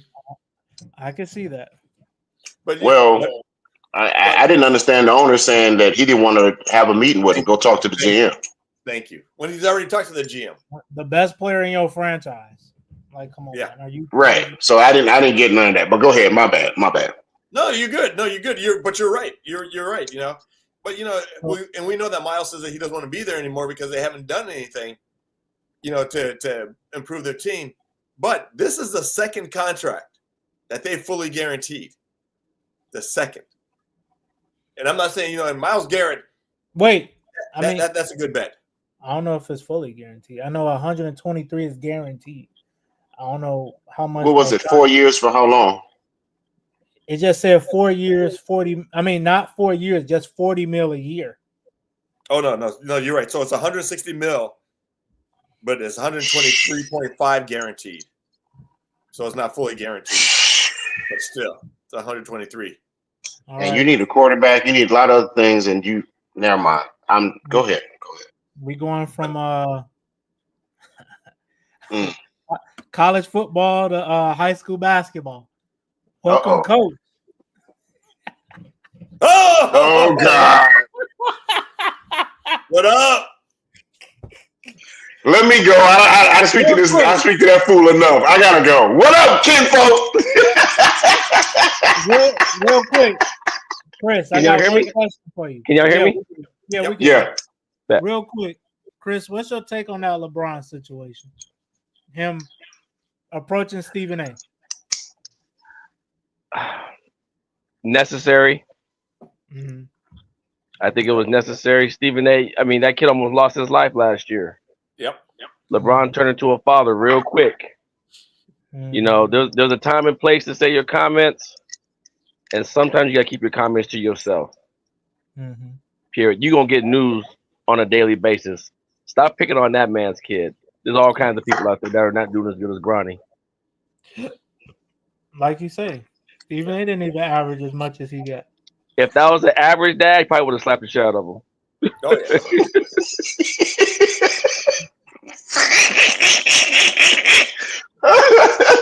that hairline would have been back a little further. So yeah, right. He wouldn't have had no hairline, bro. He'd went bald that day. Yeah, you gotta. That's a thin line talking about somebody's child like that. I mean, even though he's a professional, they take the good, the bad, and the ugly. But man, they on that kid every week. I know. And it comes to a point where, damn, when is enough? There's a lot of guys in the league that are not doing as good as he is, or worse. More money than he is. Right. Yeah. Right. At a point, you start rooting for him because they kicking his back end so much. Like, damn, I hope he win a championship or something. Yeah, but Barkley said it best. That's all they do at that other network. Yeah. So Stephen A. is always a fire starter. I just know Bronny's averaged more points in college than he did. That's all I gotta say. So, Chris, while you here, I want to talk about this tush push. I'm sure we've all seen it. They're trying to ban it, or while a lot of people feel 50-50 about it. But we're gonna listen to this clip and then we're gonna talk about it. Defensive side of the ball, PAT field goal block. And there was a time when we would get behind a tall guy and we'd shove him through the line of scrimmage and try to block a field goal. You know what? That was banned on the defensive side of the ball. If you put this quote up, this is a rule change right here. Players cannot push teammates on the line of scrimmage into offensive formations. Penalty is unnecessary roughness, loss of 15 yards in the previous spot. So let me ask you a question.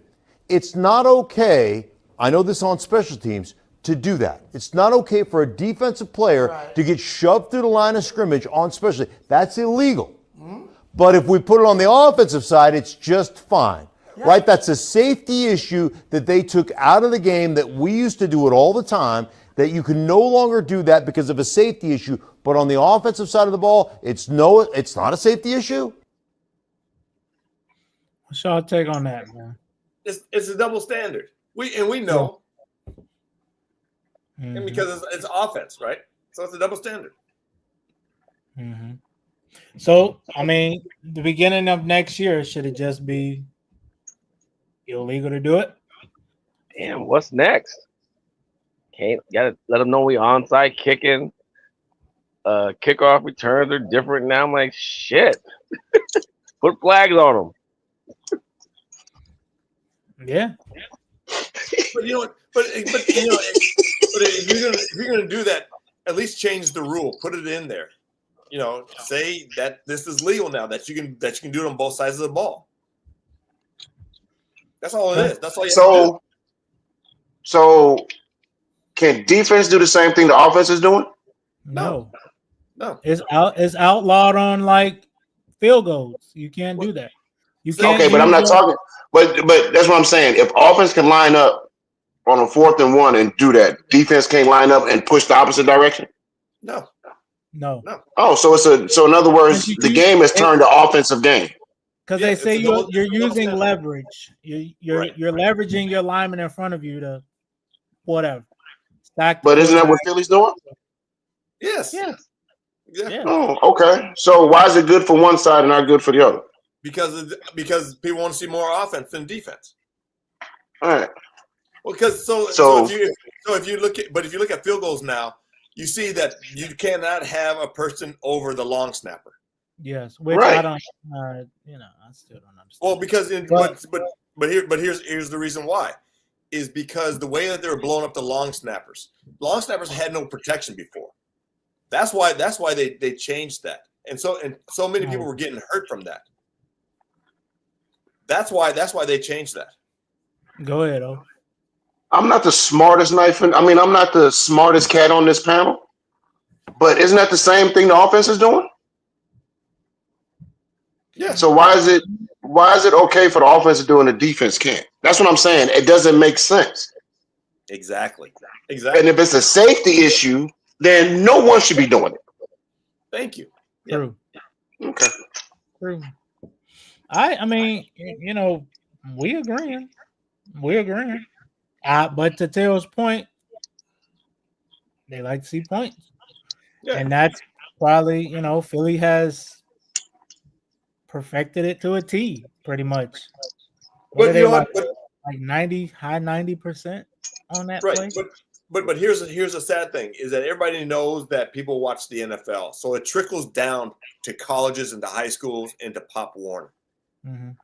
And now you're seeing more and more injuries because of that, because they don't know how to do it right. Or even to that point, think about in that NFC Championship game when Washington kept jumping the snap and they was like, "You do it again, it's gonna be an automatic touchdown." Which I'm like, yeah, making up rules as you go now, huh? Oh, okay. But that is actually in the rule. That's in the rule. That's a rule. We just ain't never seen it happen. Right. Mm-hmm. I will say this: the only place that I've ever seen that rule really enforced is at a strip club when you're jumping over and you're trying to get yourself. See, that's the problem. Oh, you did. Hey, we all was like real, like, oh man, what's he about to say? And he just, oh my god. I don't even anticipate it anymore. I know he's gonna say something slick. That's why I just start laughing. Hey, that's what Ty be talking about. He said with the same tone. It's like, well, damn, all right, well. But you've been around T long enough. You know he ain't gonna say nothing nice. Put it that. I'm not gonna say. He's not gonna say nothing profound. He's not gonna say nothing nice. before he gets into what he's gonna do.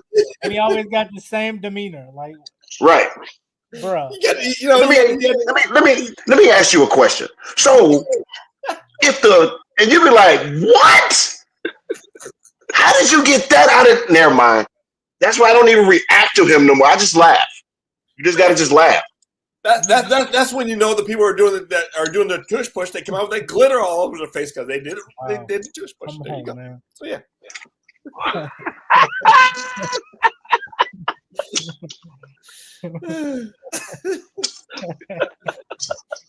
See, but when I make these comments, OG doesn't make it any better because he starts cracking up, and then I start laughing even more. It's just like, yeah. So he pulled his hat down. And he left to the left or the right. Because I have no sense. Because he's just going and getting the lighter fuel and is putting more gas on the fire. So there you go. Yeah, that's what we do. That's what we do. Exactly. Hey, Minister Van said, OG pause for the call.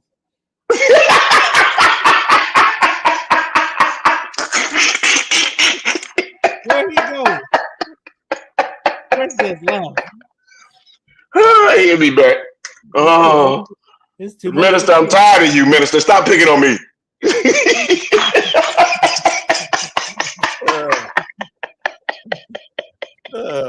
Anyway, let's go into free agency a little bit since it's going to start tomorrow. Yeah. All right.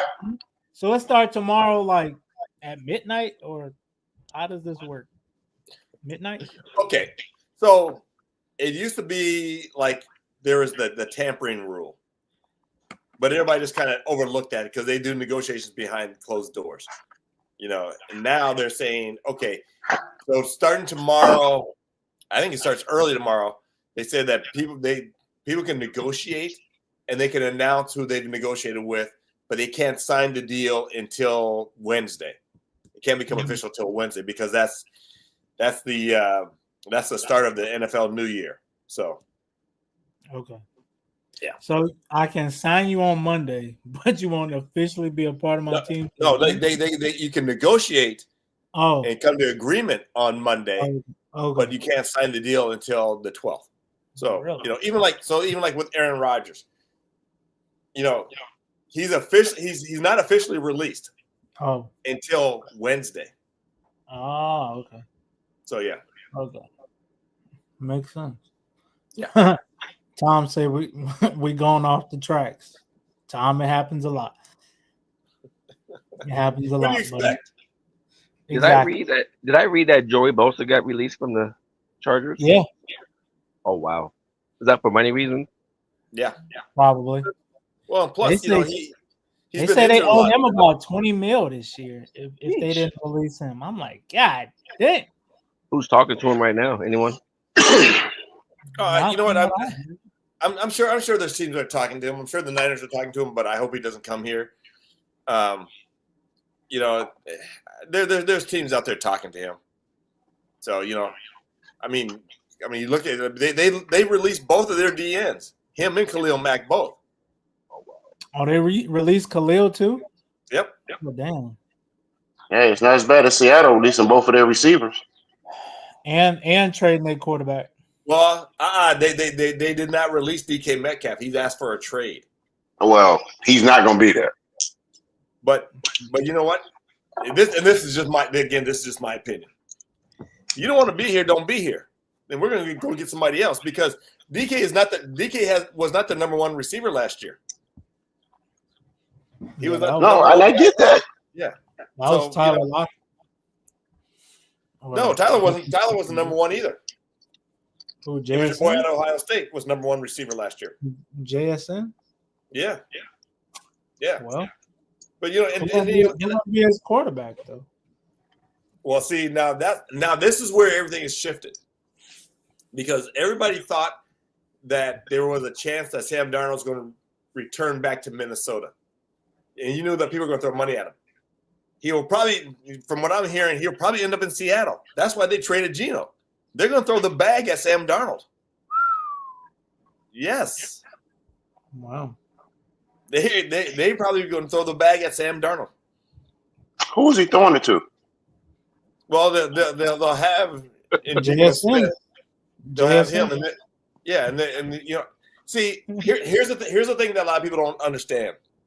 So, I mean, Tyler Lockett, I understand why they released him because Tyler's been there for 10 years, big cap hit. They may bring him back, but teams, even though teams weren't supposed to start negotiating already, they've already talked to certain agents and said, "Hey, if your guy wants to come here, this is what we're going to give them." So they're already making moves already. That's why you're seeing all these certain moves, because teams aren't going to make moves without having a plan B, without having a plan in place. It happens all the time, you know. And sometimes does the plan fail? Yeah, because somebody may come in and swoop in the last minute with more money. But I guarantee you, Seattle already has a plan. They may have been talking to Devontae. They may have been talking to Chris Godwin, people like that. They're like, okay, if DK doesn't want to be here, we'll trade him. Should you find out why you don't want to be there first of all? Oh, they probably know why.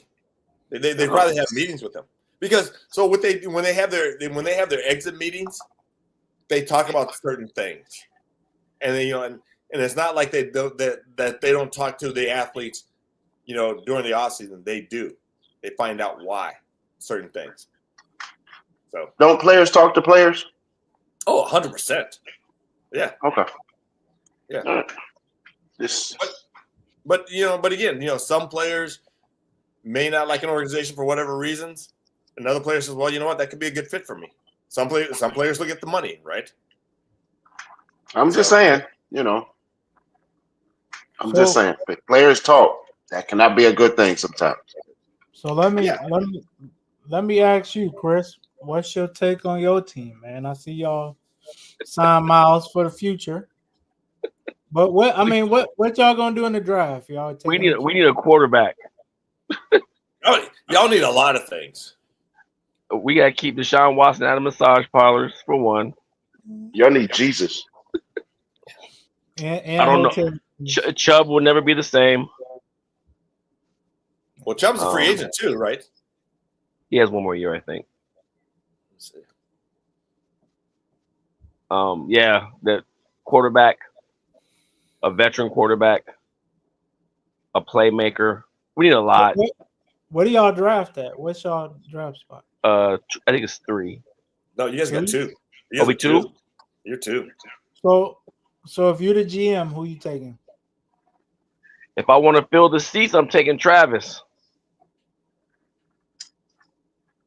If I want to sell jerseys, if I want to win, I can probably get that DN from Penn State.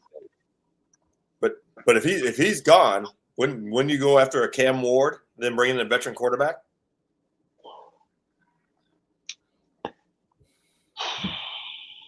I'm just saying. It's a possibility. I mean, if you need a lot of stuff, why not just move down in the draft? Get draft picks. How about just move to Akron? I'm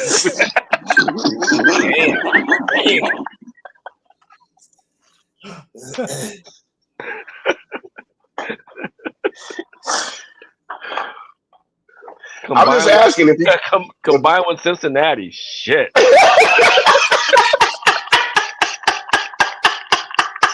The Cincinnati Browns. Hey, they cheap too, so it wouldn't have helped. It was not going to help. I think a Geno Smith would be nice in Cleveland. Too late. I know. Hey, I know. You can have Cooper Rush. OG. You can have Cooper Rush. Oh, hell no. Hey, he don't be in massage parlors. Sure don't. I'm not saying he gonna be the best, but hey, you gotta worry about him in massage parlors. Y'all might as well go sign Justin Tuck for y'all kicker. We gotta get Deshaun off the book somehow, man. Something. Well, they just restructured his contract, but next year is going to be a balloon payment. For who? For Deshaun.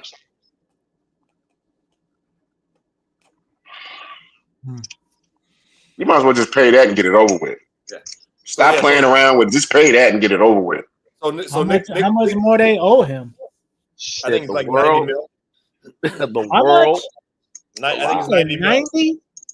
Yeah. Yeah, damn. Yeah. So Nick, Well, they did restructure it the first year they got him, right? Because they restructured it this year again to where they pay him the base salary. And what's considered base? Was it 5? Like yeah, something around there. But then the rest of that 90 is due next year. Not the rest of it.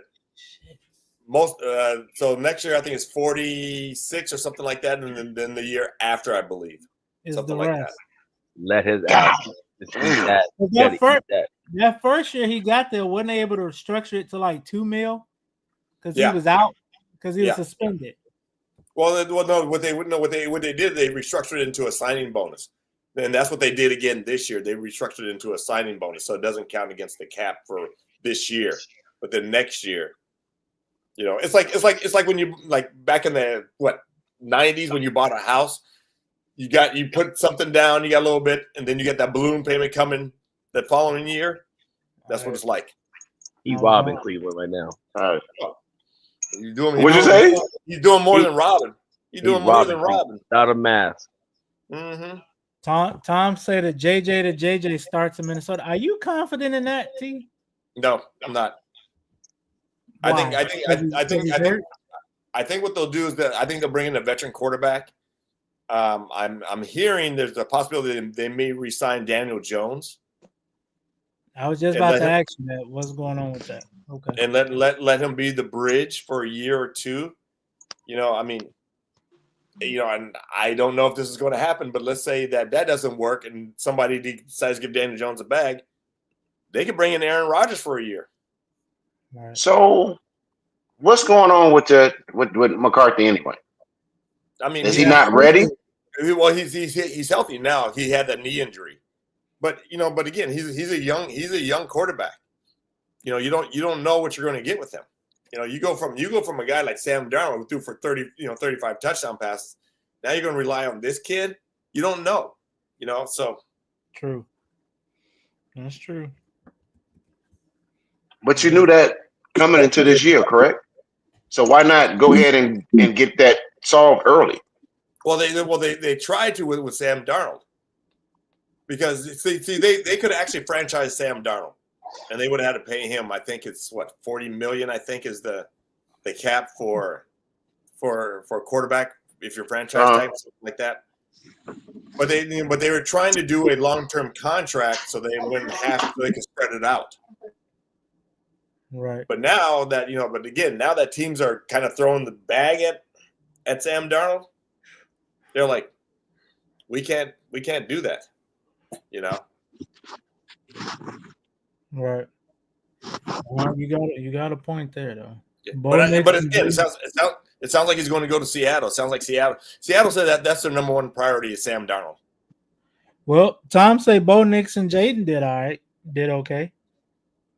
Yeah, but Bo Nix is like 25 years old. True. Jaden Daniels is 22, 23. JJ's only 20 years old. And he's coming and he's coming off 3 years? Yeah, and he's coming off a knee injury. So again, you know. Yeah, I mean, you got a point.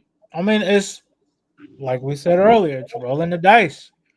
You hope he can be healthy for the long term.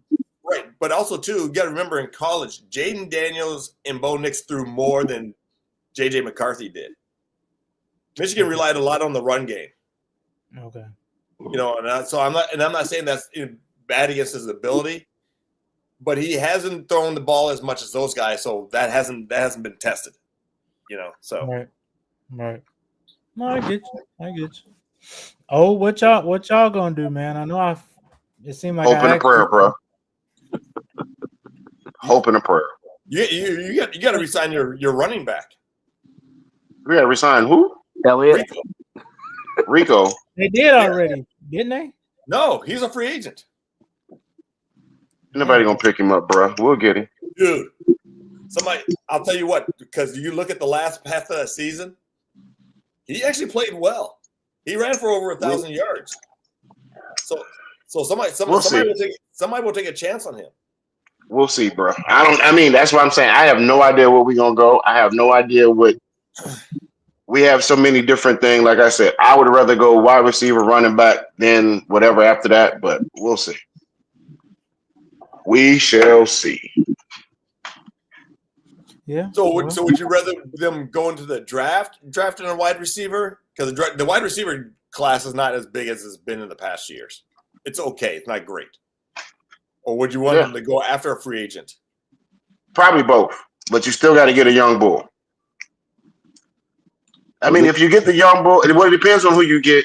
Free agency, you can kind of push that down a little bit. Go get DK. But nah. If we're gonna get DK, you might as well get the receiver from Arizona. Same dude. You think so? Same height. We'll probably about to be the same speed. We don't know yet. He's probably gonna be the same thing. So I mean, that's what I'm saying. If you're gonna go get DJ, you might as well just get a young dude that you can start the clock over with, and you're not paying him out the pocket right off the rip.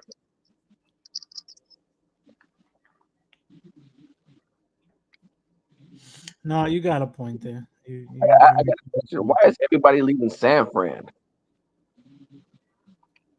Who's leaving San Fran? Not everybody's leaving San Fran. Oh, the receiver. Debo's gone, right? Yeah. Well, I mean, that's a whole different. And Ayuk is getting traded, right? Or no, they're listening. That means teams are calling and saying, "Hey, what would it take?" And you know what? I mean, if teams are calling, why not listen? Right. Why not listen? But but the thing with Debo is Debo. The reason why they got a 5th round draft pick for Debo, because of the injuries and stuff like that, but also too last year of his contract. So and Debo didn't want to be there. And this is just my opinion. Debo was not the number one guy anymore. He was not the number one. He was not the number one option on the offense. He's not going to be number one in Washington. But that's the thing. He thinks that he can go there and try to be the number one, or But again, San Fran has more weapons than what Washington had. So, he'll be like he'll be the number 2 option. But if you think about it, with San Fran, they have CMC. They had Ayuk became the number 1 wide receiver. You got Kittle. So he's looking at that as like, I'm the 3rd or 4th option, even though they tried. They gave him more plays this year. But again, when Ayuk went down, Debo's production level went down as well. So. Is that a good fit for him, you think, Washington? I think so. So do you pay Purdy? I don't think you pay Purdy as much as what y'all paid Dak. I think they come in at 45, around there, 45, 50. So you're gonna pay him less than Trevor Lawrence?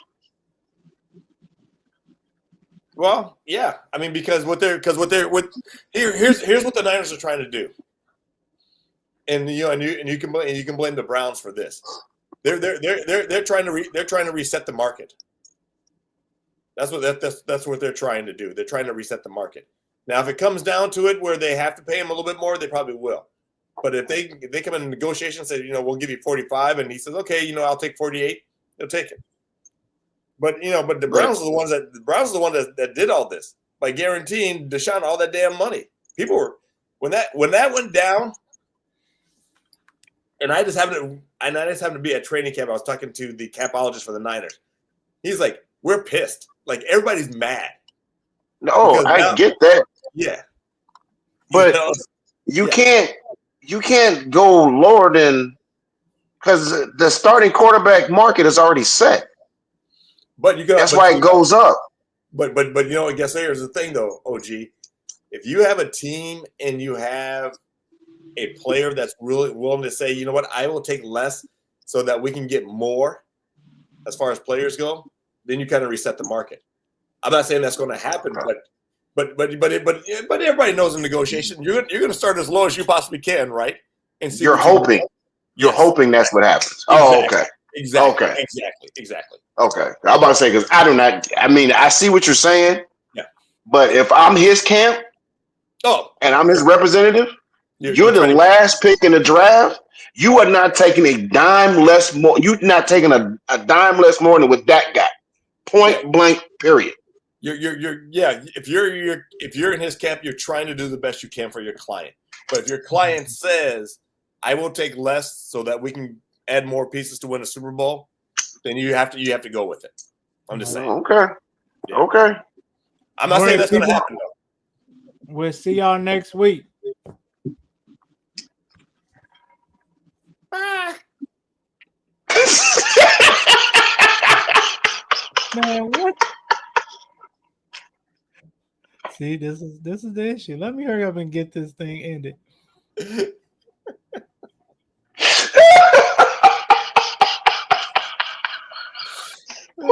Are we still recording? Please hurry up. Yes, we are.